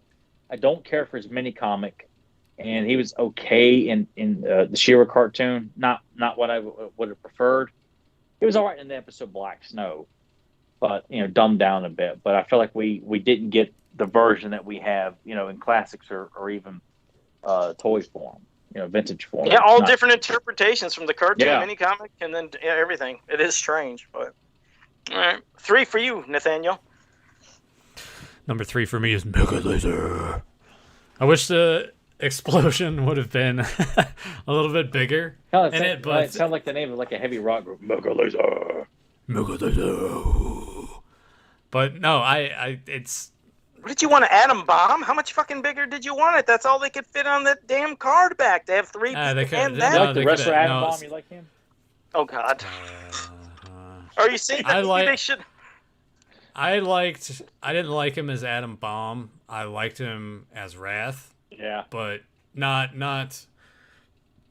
Wrath when he was teaming with Mortis, but Wrath when they were giving him the push. And then I think he got injured, so that's why that stopped. And then they put him with Bryan Adams to form Chronic. Oh God. And that was. Well, Nathan, if they what a shit ass tag team that was. What if they took out Stinkor, and as how Tyler said in the other one, it's a black and white kind of like Jitsu there. But let's say that he was out of there, and they just had Beastman, Battle Armor, Skeletor, and they spread them out a little bit and gave a bigger explosion. Is that something that you would have preferred? Yes. Something like that? Yeah, I think if you have that bigger blast radius, maybe add a little more to Skeletor and Beastman to. We're kind of getting it here. They were on the right track with it, but to have more of like terrified and trying not to get the blowback. Well, hell, Stinkor has a shield. Like, he's not even holding the shield from the blast. Like, they should have done that. Which makes me think, Tyler, because of Stinkor and the thing with Jitsu, I wonder if there was originally nobody there. Just picture this. Look at this image, and you're seeing the explosion with Beastman and Skeletor, and there would have been a little more space underneath Man-at-Arms, his arm and the Mega Laser. I wonder if they said, hey, this needs to be filled in more, add somebody. It felt like he might have been a last-minute addition. And I think possibly if they could have done with what we just said, a bigger explosion and spread and spaced out Beastman and Skeletor would have worked. But I'm honestly thinking now that he looks out of place. You know what I mean? Doesn't even look like he's, Stinkor's just standing there. He's not acting as if how Beastman and Skeletor are. He's just kind of, I think he's just looking at with all the accessories, like the Stealth Stalker's Mega Laser and the Jet Sled, there isn't much action. There's not a whole lot of reaction to the action that's going on. This is the only one. Like standing there. Yeah. Yeah. Strange, but yeah. All right. Did we get your 3, Tyler, or did I skip past you? Yeah. No, I have 2 left. Okay, then I'm going to my number 2. Now, talk about one that has no action. You could say looks absolutely, for some people say looks boring. And by the way, it was $5.33, and that is Tongue Lashor. Here, by the way, it's $5.33. Hey, where the fuck was that? Kmart too? Yep, this was a Kmart one.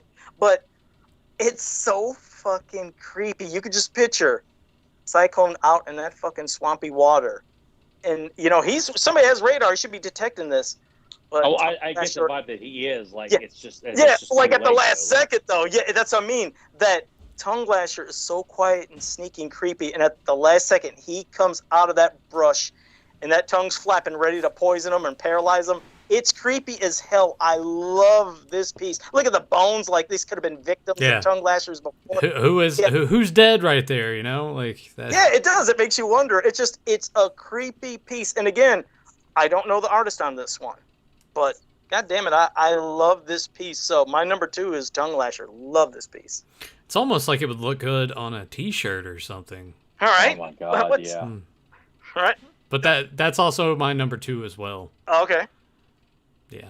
Oh, okay. Well, Tyler, what's your number 2? My number 2 is Extendar. Kind of tells you what my number 1's going to be. I think we just found out, yeah. Yeah, but, right. Well, I guess I think it's just. I love the element of surprise and the gang up, and then boom, I'm gonna pound all your asses in the ground. Like, and I love that there's quite a few people around Extendar. Like, what part's Nathan laughing at? And then boom, I'm gonna pound all your asses. Yes. In the ground. You gotta damn it.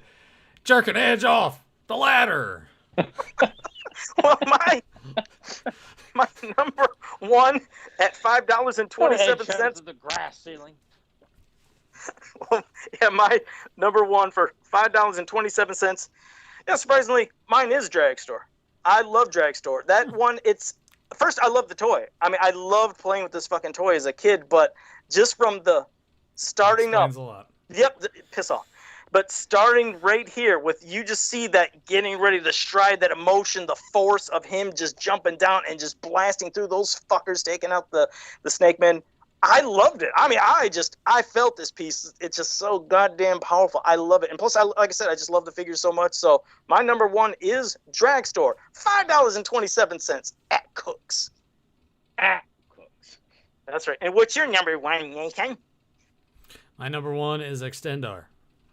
Because that's, I think it takes... You can't even spell Extendar. Illiterate some bitch. Sorry. You need Extendar. How about that? Go ahead. You remember the commercials for Extends? Those used to come on late at night. Oh yeah. No, I didn't watch Perverted. Wow, what you mean? Your dick don't work no more? Here, take Extends. And then they'd have the chicks. It was like they had the talk show set up where there's like this sleazy guy and he's sitting there, it's like, yeah, Extends, like, you know, let the women tell you all about it. And then how much of that shit did you order? None. You tell us, Joe. Didn't need it. Still don't. Thanks, Joe. But no, Extendar takes the story elements like we got with King Hiss on the card back, but I think improves upon it. And I think this one sticks out more because the art in this, to me, is better than King Hiss. But it's like you guys have said, he's surrounded. You think that he's done for, and then bam. You see what you can do with the figure. So it's good art. Fun action, puts over what you can do, and I think that's what you want out of that. And this one was the one that immediately stuck out to me when I started looking through these. The other thing that really stuck out to me was, even though we ranked it lower on all of our list, I do like the way the Snout Spout looks on the card back. It's just the angles and everything are weird, so that was one of the main things. And then, of course, with Tongue Lasher, which, if I'm guessing this correctly, that's Tyler's number. That's my number one. Yep. Because of the story it tells, having the skull back there is kind of gnarly. Like that tells a story in and of itself. A complete total unknown. Yeah, who was that supposed to be? Is Joe going to put it on a shirt? Probably not. Mm-hmm.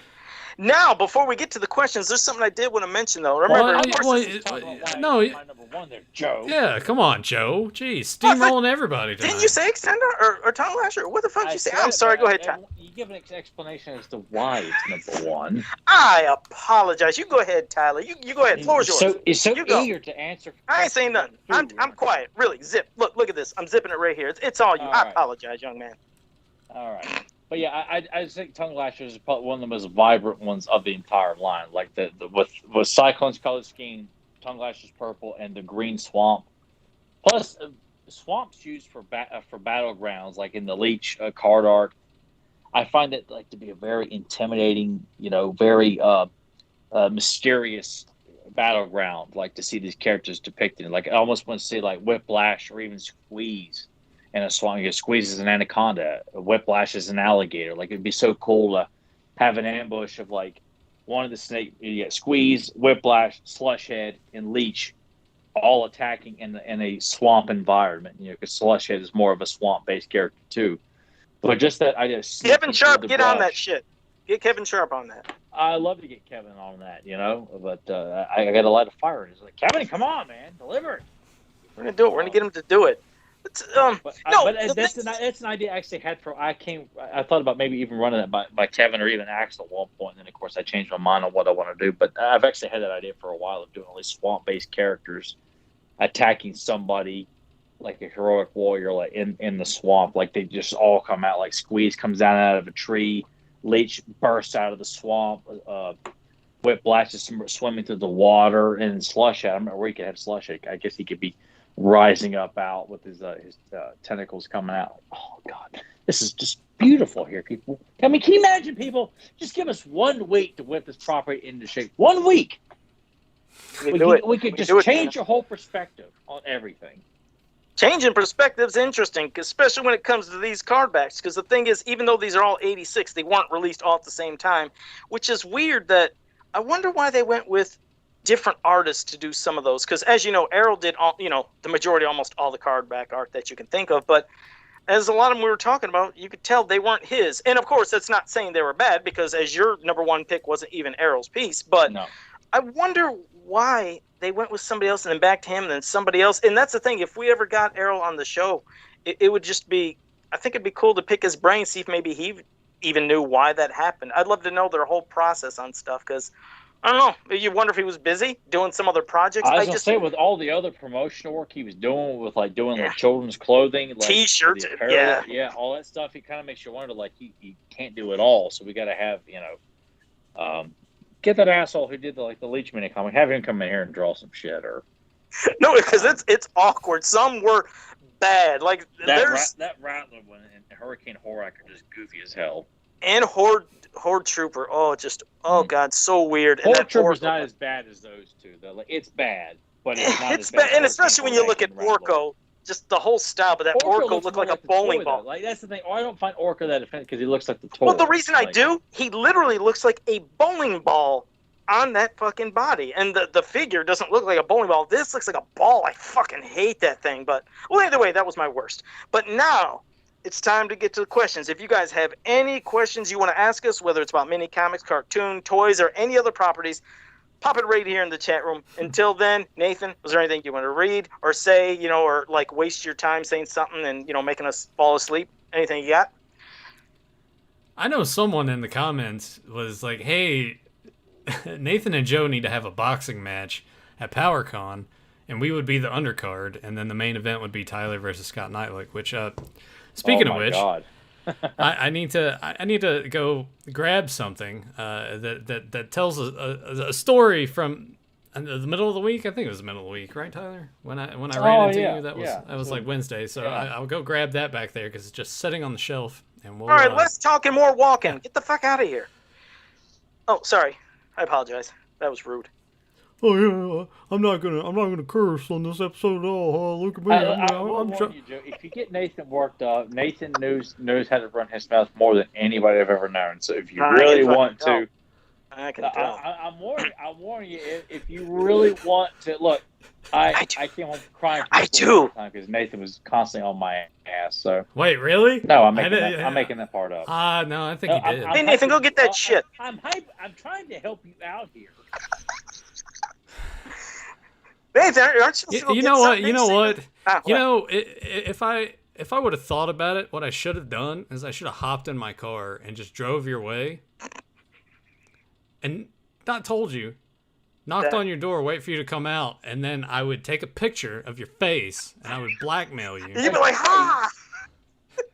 You'd point right at me like that. Gone. I'd be like, hey, Nathan, vroom, get in that car, you just peel the fuck out. It would be worth it. It would be worth it. Could you imagine doing that? Yeah, I just said I would. Driving hundreds of miles, just knock on the door. I'm like, excuse me, hello, bam, gone. Worth it. I'd bring Tyler with me. That way he could just tackle you down. Just in case it hold you down. Door, he's trying to hold and you're like, oh, what am I doing? Like it's an old Polaroid, whatever the fucking sound phones make. Yeah, all right, go ahead, go get your shit so we can. Using his phone, he wouldn't be using the. He's holding like that light up there, and one of those. Oh, my camera! I have that. Yeah, those old Western photos. I'm sure that's what Joe has. No, mine is a camera where you got to hold down and it just clink clink, and then you hit it and it goes. It's those small little ones with the SD card. I've had it for like 15 years. It still works though. It's good. It's fucking. I don't. Who are you? Like, do you want me to go get it? What world do you live? Yeah, sure. Why not? While I go and get this other thing. Well, then Tyler be playing with himself. Hold on. Well, Tyler can entertain everybody. He can entertain the masses. All right. Well, they're out doing their. I mean, I didn't have to walk that far to grab this. Anyway. Oh, well, I thought you had to go to another room. So, I have a new addition to my classics collection, and basically how this came about was I was gonna go to our local comic book shop. All right, hold up. And of course, even when he doesn't have, he's already interrupted me. Jesus, Joe. All right, well, hold on. Let me check. Show us your old crusty camera. Well, like I said, if you flip the thing open, now look, you take the SD card and you put it in here. I've had this for like 15 years. Yeah, we know how it works. Well, listen, it still makes the sound effect. Now watch. See the thing? It gets erect when you push the button. And now listen to the sound effect. Hold on. Let's see if you can hear it. Did you hear it?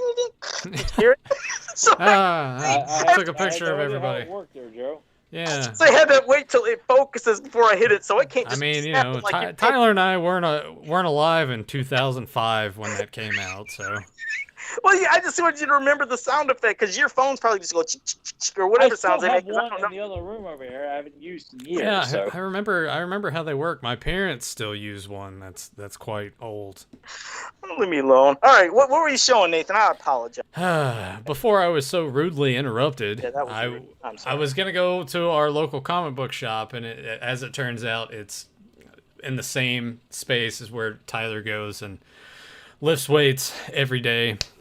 And we ran into each other on the outside, and he was like, "What are you doing here?" And I'm like, "What do you think? It's the only reason I would even be here right now is to go to this comic shop." So we were talking outside for a while, and then I didn't even go to the comic shop, and we got to talking about classics because, God, I spent money on classics. I bought a Cobra Con that's on its way. If you guys have eBayed that, you can guess the price. Madame Raz and Broom came in yesterday, and I have a Sorceress that is on the way from Canada. But we got to talking, and Tyler's like, "You don't have that?" And I was like, "Of course I don't." And it turns out this is one of the extra ones that you had purchased when they were floating around at Big Lots, correct? Yep, sure was. Yep, so I got old Thunder Punch He-Man. All right. Which, you still got the $10 sticker on it? No. It doesn't, because Tyler had this. You had this hanging on the wall, right? Right over here, yeah. Yeah. So this goes for what, like $150? I'm just gonna crack it open. Ugh. It's like the Cobra Con.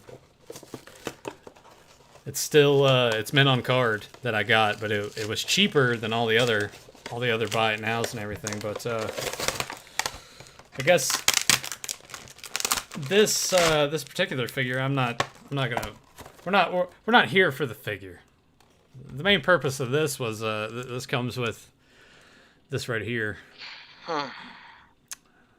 You guys remember this? We all too well. We did this a few episodes back, and yeah, I mean, why'd you have to bring the show down? This was such a positive episode. We're having fun. Like this, yeah. So yeah, here we go.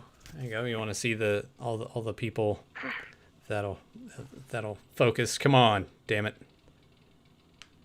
Why aren't you? There we go. Yeah, there he is, right at the top yeah. there. Yeah, you guys want to see all the people's responsibles here? We'll do that. I mean, is there a market for these? Do people actually in chat room? Go ahead and No, they don't. Nobody in the chat room is going to say that because they're in all the groups like me, and there is no demand for those mini comics compared to the original stuff. And that's not being asked. No, there's not demand. But there's people that like them. Cool. Again, if they did like them, but I don't see a demand usually. I'm not seeing people say, "Oh God, I'd pay like $60 for that. I'd pay $50, $40." It's usually, "Oh, I'll give you $3 for it." The legend begins. First of a 3-part saga. Sure. All right, let's. Oh, well, wait. Somebody might want it in the chat, though. You don't want to do it. What if somebody in the chat wants it? Why are they here? Why are they watching our podcast? I think they'd still maybe want it. I wouldn't want to, somebody still might want that. Or, I don't know. Is it? All right, I'll ask the chat. Would anybody want this? Or do you want me to just destroy it live on the show? All right, we'll get to the chat with that part. First, let's get to some of their questions, then we'll get to that. First, let's see. Sportimus said, "What is your favorite figure from the '86 Toy Wave?" Oh man, that's fucking hard to say. Damn, there's so many goddamn. We're judge the art, but figure. Damn. It's a dick move because I love Rio Blast and Extendar and Snout Spout. It's like it's a loaded question.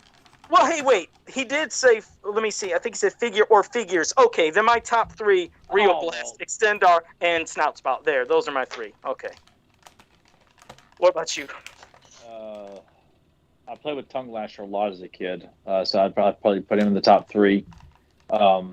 I really wanted Snout Spout a lot as a kid because I never saw him. I didn't get into 5th grade. So Snout Spout and that'd be a toss-up. I'll say King Hiss.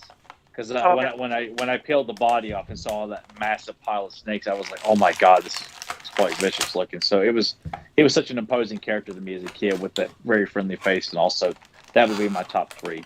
But there's not a bad figure in the lot. There's there's Rock not. Warriors, all the variants, like they're all kick-ass figures. Not Ace.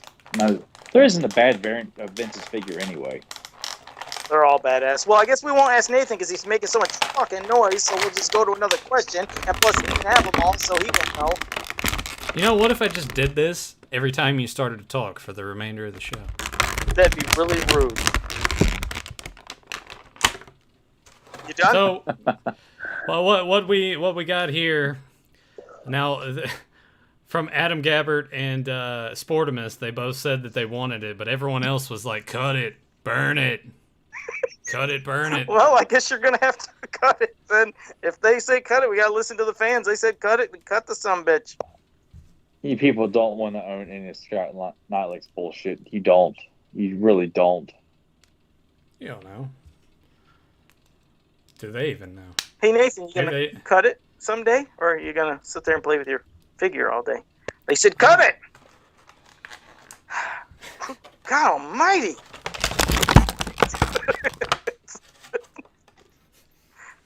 I was getting the figure out of the package, Joe. Eat my ass. I think someone told me to send it to you to eat it. That's what I should do. I should send it to you and dip it in butter and like put Reese's Pieces all over it. Man. All that shitty artwork and shitty story and shitty dialogue. All just a dupe. Destroy. Here it comes. People. See what I wanted to do, but I don't. I guess there is a plug-in here, but it's got staples in it too. Emily has a paper shredder. I could run it through that. Might. Yeah, you'd have to get the staples out though. Yeah. I mean, that wouldn't be difficult. Do you guys want me to just cut it with scissors, or you want me to go get the paper shredder? I'll leave it up to the chat room. Well, I think that if you could get the staples out, that could look interesting going through a shredder. Then you can pull out the shredded pieces. I'm working on it. All right. I'm working on it. Do you have nails? I'm not like old 26-year-old Joe Amato tearing up his posters in the Master Universe magazines. All right. Well, let me get to some questions. I already got one of them out. All right. Well, Grim, how could you not do this? You're a grown-ass man. Grim did want to ask me. He's like, when am I going to admit that I'm a big phony fan? You're right. I am, Grim. I am a phony fan. Liam Loftus. Sorry, Liam, if I screwed up your last name. Said, question, of the vintage variants, which are your favorite for He-Man, Skeletor, and Hordak? They're all good. They're all good. Yeah, they're all good, but goddamn, do I love Thunder Punch He-Man. I played the hell out of that gimmick with those snaps, bam, popping, and the smell was so cool. As for... Damn, that's hard between Terror Claws and Dragon Blaster, but I did like that Dragon Blaster gimmick a lot. And I'm one of the very... Second one's out, Joe. Cool. I'm one of the very few that actually likes Buzzsaw, Hordak more, and Hurricane. I know a lot of people love Hurricane, Hordak. All right, I'm going to go get the shredder. But yeah, Buzzsaw, Hordak. And while you're going to get that shit, Tyler, what if you had to pick? Probably my top variant. I mean, God. I always have this issue when it comes to He-Man's variants. I really grew to love the Flying Fist variant because I just love the visual look of the character, and the Flying Fist weapon itself looks very badass. But I never had Battle Armor He-Man as a kid. I didn't have Flying Fist. I didn't have any of the variants as a kid except Battle Armor Skeletor. So I'm probably going to pick. You know what? I'm going to say the Flying Fist He-Man is probably my favorite of the variants. That's Battle surprising. Armor Skeletor. No, it's surprising. I rarely have heard people say Flying Fist He-Man was their favorite. That's cool, though. I like how you say and why. I love the back metal and the gold, and then He-Man's new colored boots with the white on top of it. It just was a beautiful color scheme. And did you ever realize how fucking big his feet are compared to the other figures? Did you ever look at that? They're gigantic. Grab the vintage one. I've got the variant. Where is it? Oh, here he is. Yeah, and grab a regular Battle Armor He-Man from the vintage line. And I got Thunder Punch right here. Battle okay, put their feet. Watch this shit. You're not gonna believe it. Put them like the bottom to bottom. Yeah. Look at this. They're giant. Yeah. I wondered why. Yeah, I never knew that. I was like, there, but if people are not, I mean, like, still works. Yeah. It's great. I mean, just look at the beautiful colors, the gold and the silver, the back metal, and this is where I got the idea for the actual version of Hero that he did for me, was using the spinner shield from this, because I just thought it looked so damn cool. And you never had Thunder Punch though?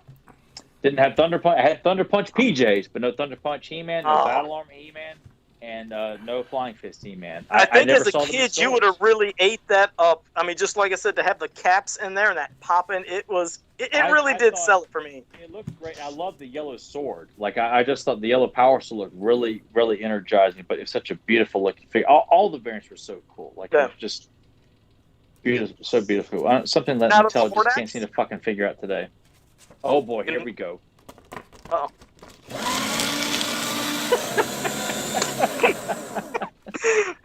Oh, he's making it last too. He didn't just do the whole damn thing. He has it in second. Oh God, that's wonderful. This is very satisfying noise. This is what we should do this to all of Scott Knowledge's books. The legend begins.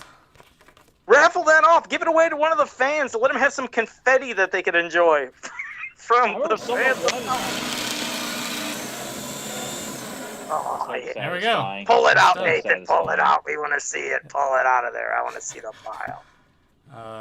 Well, let me set it back on the ground again. Oh, well, some of it's still stuck in here. So, Sportimus, Adam Gabbert, send me your address. I'll put this in an envelope and send it to you. All right. Well, before we get to the next question, Tyler, real quick, as for Hordak, what was your top pick? Probably Hurricane. Muscles. I mean, it's not horrible, but it's that was the last figure I picked up for the Ventures line. That was the last one I picked up to complete my Ventures line when I was my early 20s. Yeah. All right. JP Fawn had a question saying, does Fisto and Jitsu have a definitive origin story that explains their rivalry? No. It would have been cool, but it would have been cool. We've always just kind of like discussed it, like how that would have been set up on older episodes. But it's fascinating. It's fun to think about. But of course, if they were to do it now they'd fuck it all up and make them really brothers or uncle and nephew. We got to make it relate because it's impactful. You guys are fucking morons. Well, this next question from deep down. Now, Tyler might not really have a response to this, if but people want me to write an origin story, I'd be more than happy to do it for you. I'm curious how many dislikes we're gonna get when I, right at the moment when I. I don't think anybody's gonna get mad about you reading an old comic. Supporters watching this podcast. I just don't. I mean, when we covered this, I still can't believe that the idea of bringing Hero in and then immediately being killed. I just don't. Yeah, but let's not talk about that because I really will get upset with when it happened. But all right, this question I can definitely answer, and I think Nathan will probably say the same thing. But deep down said, which Masters of the Universe Origins figure is the worst? And that would be Cronus. That he's atrocious. The other ones there's some that have some stupid heads, there's some that have great heads, but I have no clue what they were thinking with that Cronus. I mean, when you look at Keldor, you could tell they used the exact mold of the one that was for the Classics Keldor head. So why didn't they use Cronus unless they didn't have the molds that exist? But there's no excuse for that. I'll go grab that too for visual aid. Yeah, and there's something else I'm going to grab as well that is over here. Now, Tyler, in person, I'm sure at Target, did you see the Rise of Evil 2-pack? Did you see the... Nope. Never seen him once in person, no. Oh, God. Well, when Nathan brings it up close, it's sad. I don't understand. I'm not surprised. In this one, it's universal. Nobody in the community has ever said that's great. Even people who love this line, they're lost. They're like, what happened with this head? It's so bizarre. And you're going to find out in a second how bizarre it is. Well, the line's kind of reflecting off. Yeah. There you go. It'd probably look even more impactful out of the package, but it's kind of slightly blurry, but it doesn't look good. It doesn't look good from here already. There, it's a little. Yeah. What do you think of that? That is bizarre. It's still kind of blurry. Yeah, I have no idea. I guess it's just I the don't see light it as reflecting offensive on as it. Clamp Champs or He-Man and Skeletor's heads from the original or like initial release. Like I find this to be the most offensive that I've seen. But it doesn't look great by any means. You know, we always kind of go back and forth on the Origins line. Tyler's picking it up mainly, well, pretty much primarily for just for Brian, his that's nephew. It. Yeah, Yeah, just any other reason. And Joe is getting them because somebody does like customization. I actually do not own a vintage one of these and saw it, and I'm like, you know what, I'll get it because I don't have one, but I did pick up a Land Shark. So I saw that in Target, and you know, it's close enough to the vintage. I know there are a few differences, but since I didn't have one, it beats trying to find a vintage one that's missing stickers or there's nothing wrong with that Land Shark. Yeah, has that's fine. Joe Amato doo-doo stains all over it. Well, thank you. A question for Tyler from Johnny Cock. Johnny Cock says, Tyler, is your love for late characters that didn't make it into the show because of your love for the neglected guys that look cool, or do you think because they're not that represented, you had free reign to make them amazing in your imagination without much influence from the media? Well, say the first... the first part of the two pieces of law. Yeah, the first. Yeah, he said, is your love for late characters that didn't make it into the show because of your love for the neglected guys that look cool, or do you think because they're not that represented, you had free reign to make them amazing in your imagination without much influence from the media? More or less the first part. I mean, like, and I wasn't aware of like that they were the late characters. Like when I saw Clamp Champ, I'm like, who's this really cool, like a black character with like this clamp thing? Like, you know, that's all I had to go on. Like, I just went by that. And when I started because when I first heard of Ninjor and Scareglow, I never knew what they looked like. I just saw the name and wanted to know more about them, and knowing that they were the last of the wave, and it just left me wanting more because there wasn't a whole lot for it. But I've also had an affinity for characters that like Lizard Man, Strong Arm, Fang Man, Icer, Goat Man, characters that were not used that much. That I was just like, that's a really cool looking character. Like, why didn't we get to see more of him? Why didn't we see more Clamp Champ?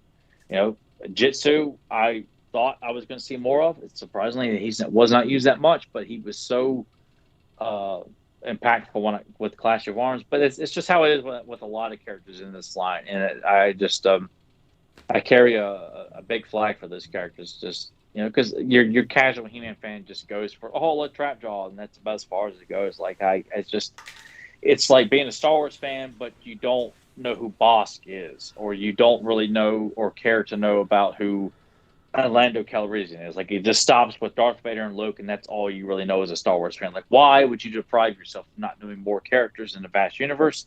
He-Man is no different, and that's why I like seeing the love.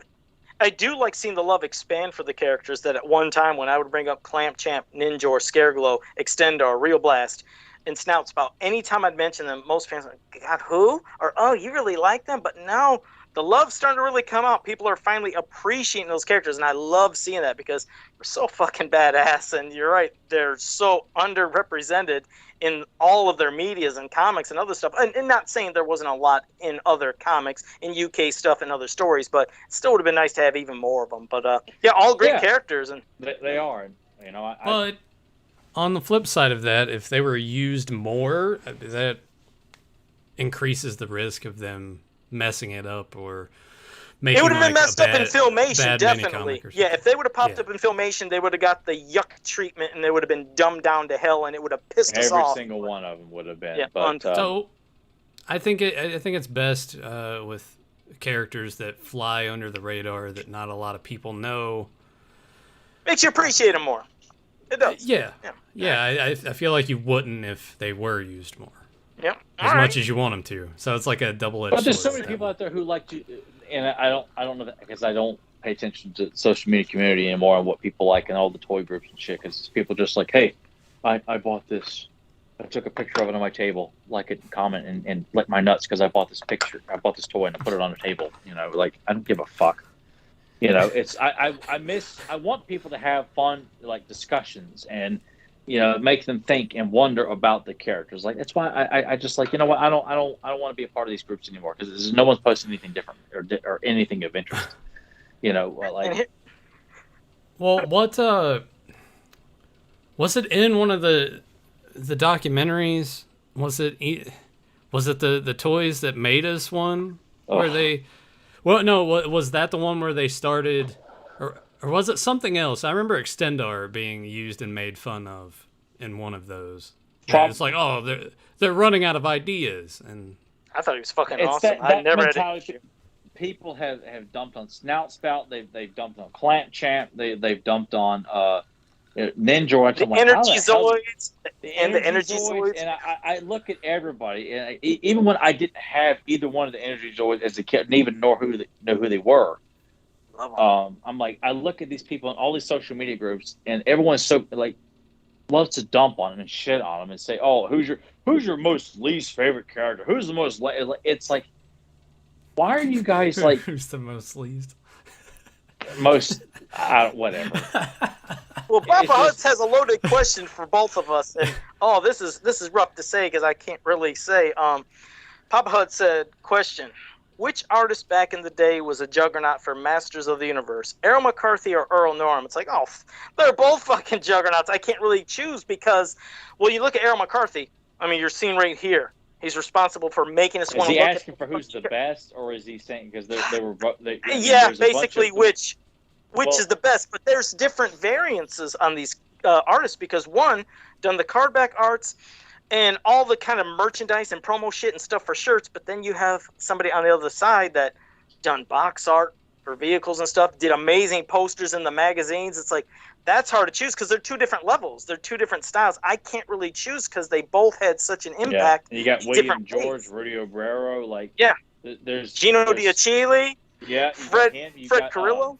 Fred Carrillo. Like, there's honestly this, you may have just a favorite, but like, to say one is better than the other, I can't. I refuse. I really can't because they're all so damn good.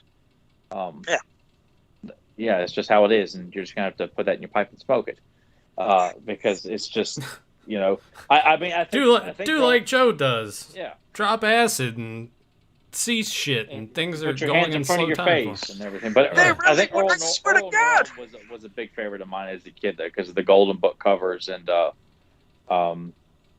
knowing that those posters came with the magazines and seeing those for the first time, it blew my mind. Like, I was so enthralled with those Earl Norm posters from the magazines. Like, that's what made me sort out the magazines. Unless I have to own those posters because they were so fucking beautiful. I mean, there's just that would be my answer too. Even though Joe's like, "Oh, this one's only for the two of us."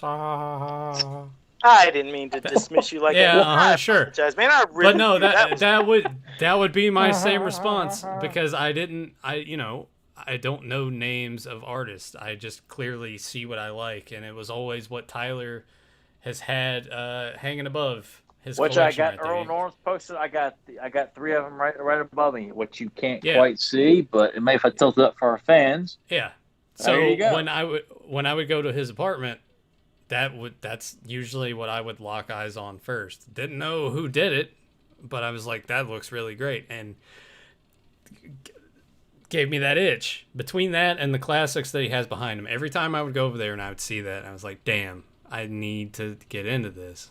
He did it a lot. He would come in here and just look at everything, and and then years would pass, and I'm like, damn, I need to get into this. Yeah. And William George had those big ass posters too that I always like I said would hang up. I had to take some time, move around, but like one piece I have still hanging up that's awesome is that one from R.L. Allen. It's the giant puzzle from Golden. It's here, let me move my thing. It's you're not gonna be able to see too well, but it's up there. You can see it. It's kind of reflecting like crazy. I remember putting that in the frame at one point too.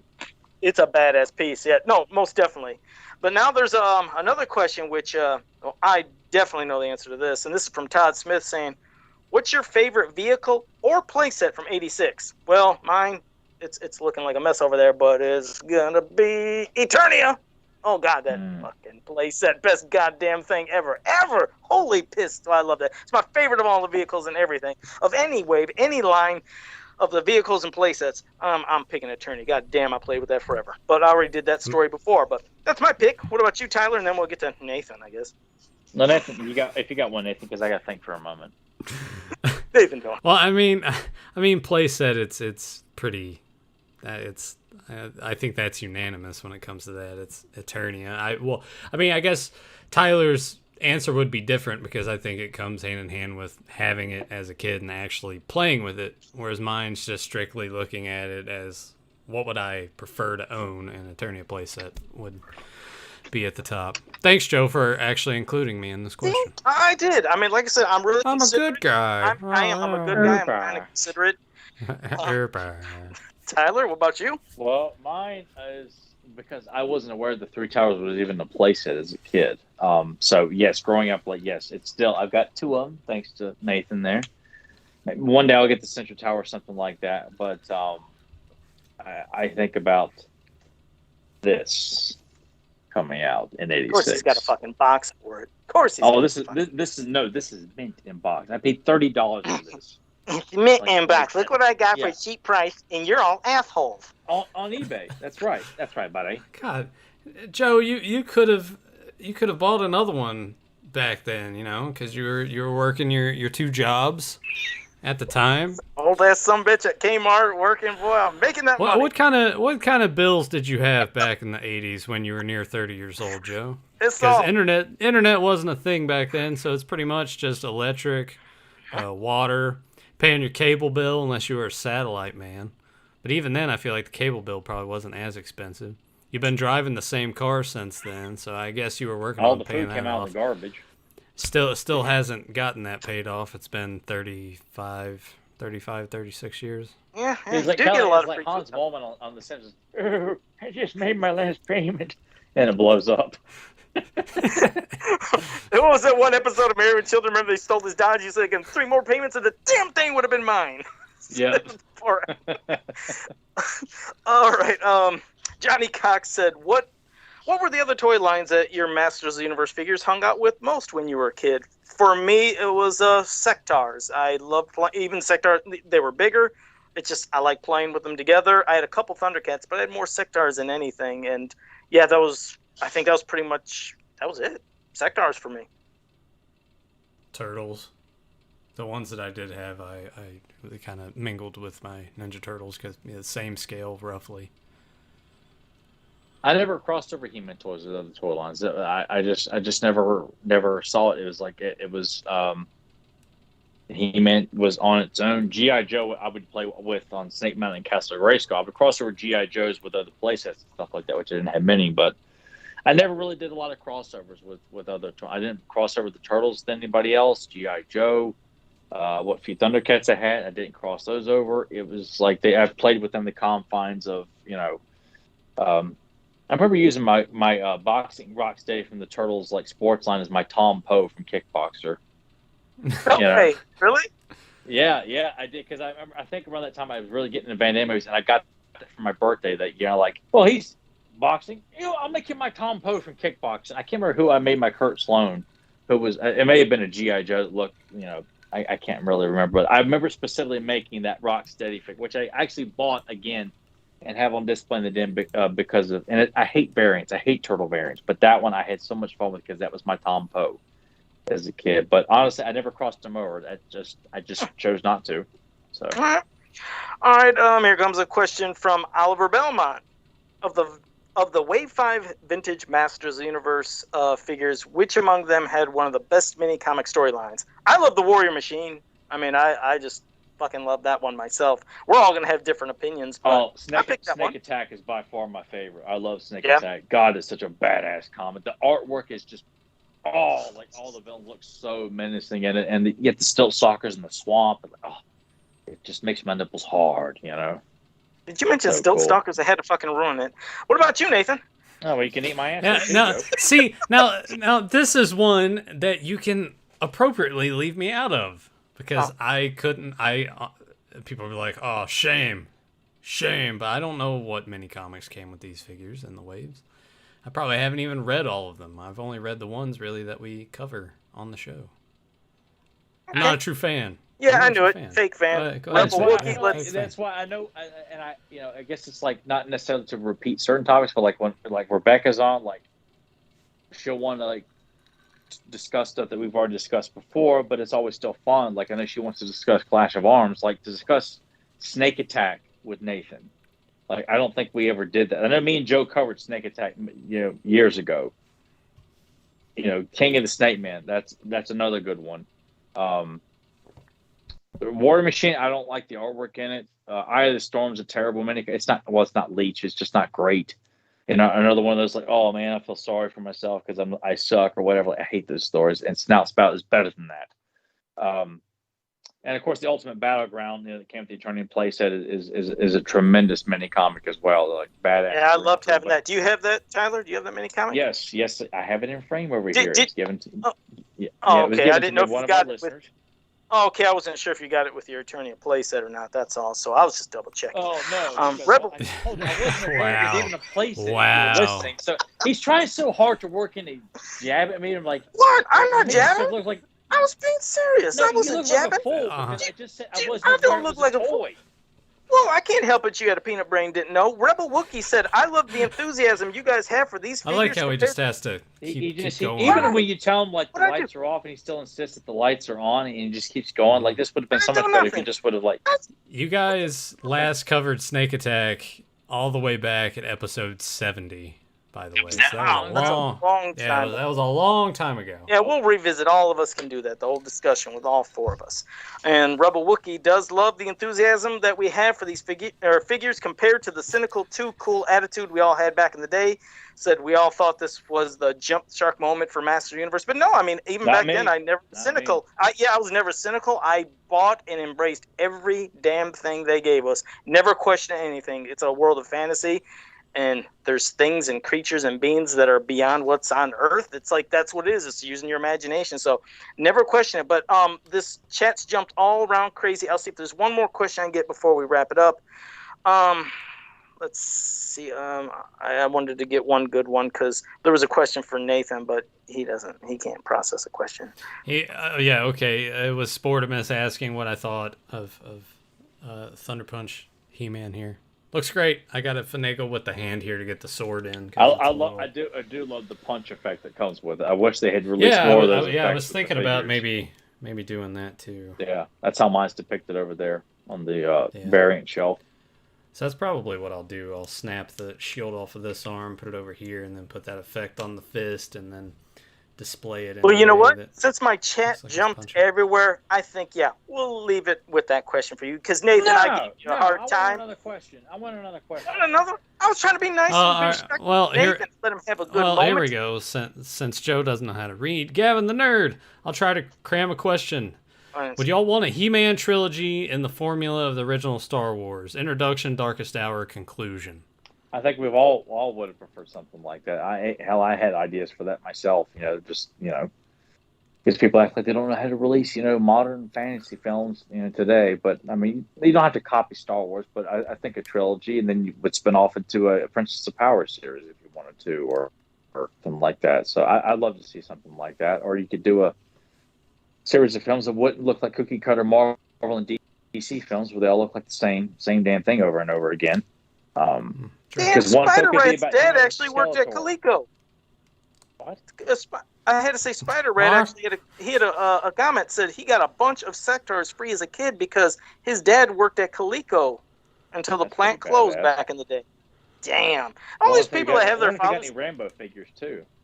Yeah, he'll have to definitely keep us updated on that, but that's cool as shit to hear everybody. Like Andy else. What I would do with the He-Man series of movies, and Joe just steamrolls me over that. True. There may be somebody listening in the chat room, or someone tomorrow that listens to this, and I want to hear more about that. But that son of a bitch Joe just comes in like he acts like Tom Arnold. He's just he can't stop being Tom Arnold all over. You go ahead.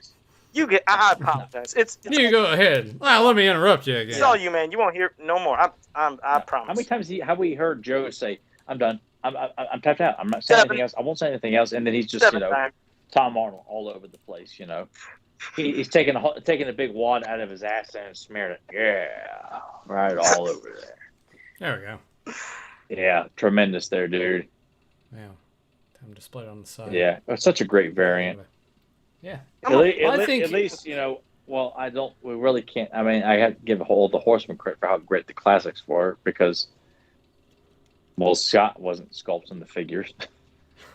So I give credit where credit's due. If I knew Scott was responsible for certain things in classics, then fine, I'll give him credit for that. But for the most part, all we know is he wrote his shitty bios and shitty mini comics, and I shredded. So I really can't give Scott too much. I'm not sure how dumb I am. I don't get this question. Fedmon wanted me to ask this question that he kept pointing up to multiple times. I finally found it, and I guess the question is, which is better, the half and half at 50 or around the world at 100?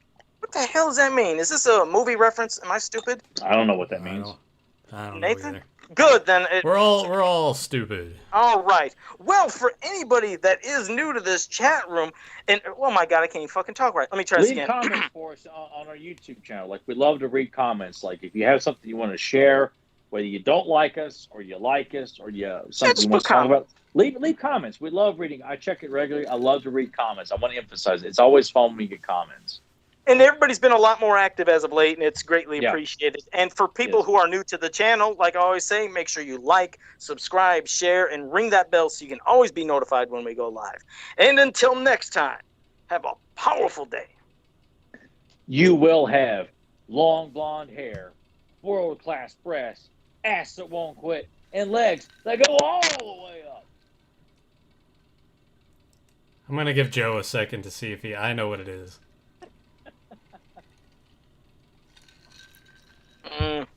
He don't fucking know. I don't know. I'm a moron. Nathan. That would be that. Yeah, that's the thing. We thought you loved bacon, Joe. Bacon? What? Is it bacon? Oh no! It's like you saying the word for the first time. Bacon?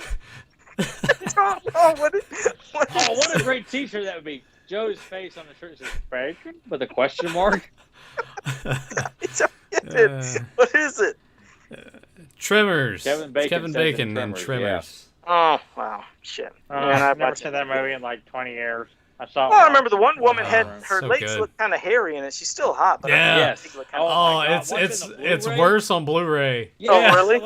Rhonda, you're too. What are you doing? That was weird. That was weird. Really buying into the nature. I guess if she was that part, she's really getting into the character. Well, I mean, you think about it. She's a seismologist out there in the desert She's been out there for a little while now. You think just doing the movie itself, you'd want to shave so you wouldn't be so hot. From a realistic standpoint, that makes sense. But in a movie, hot as hell out there shooting. I don't want to see Kevin get with a woman who's got hairy legs like that. Oh God, man. You think you'd be sweating too and shit. That's what I mean. I figured that shit. You're doing this movie. You're out in that fucking hot desert. Shave that stuff, but whatever. All right, guys. See you next time. Joe's not even moving when he says that. That's kind of weird. Yeah, no, he just froze up. Oh shit! I locked up. Oh, shit all over my shit and shit. Bacon. Wait, I'm back. Oh, there we go. He's back. Oh, he's moving slow again. It is. The drugs are working. The drugs are working. I'll be right back. See, I told you it was doing that. All right, I think we're done. See you guys next time.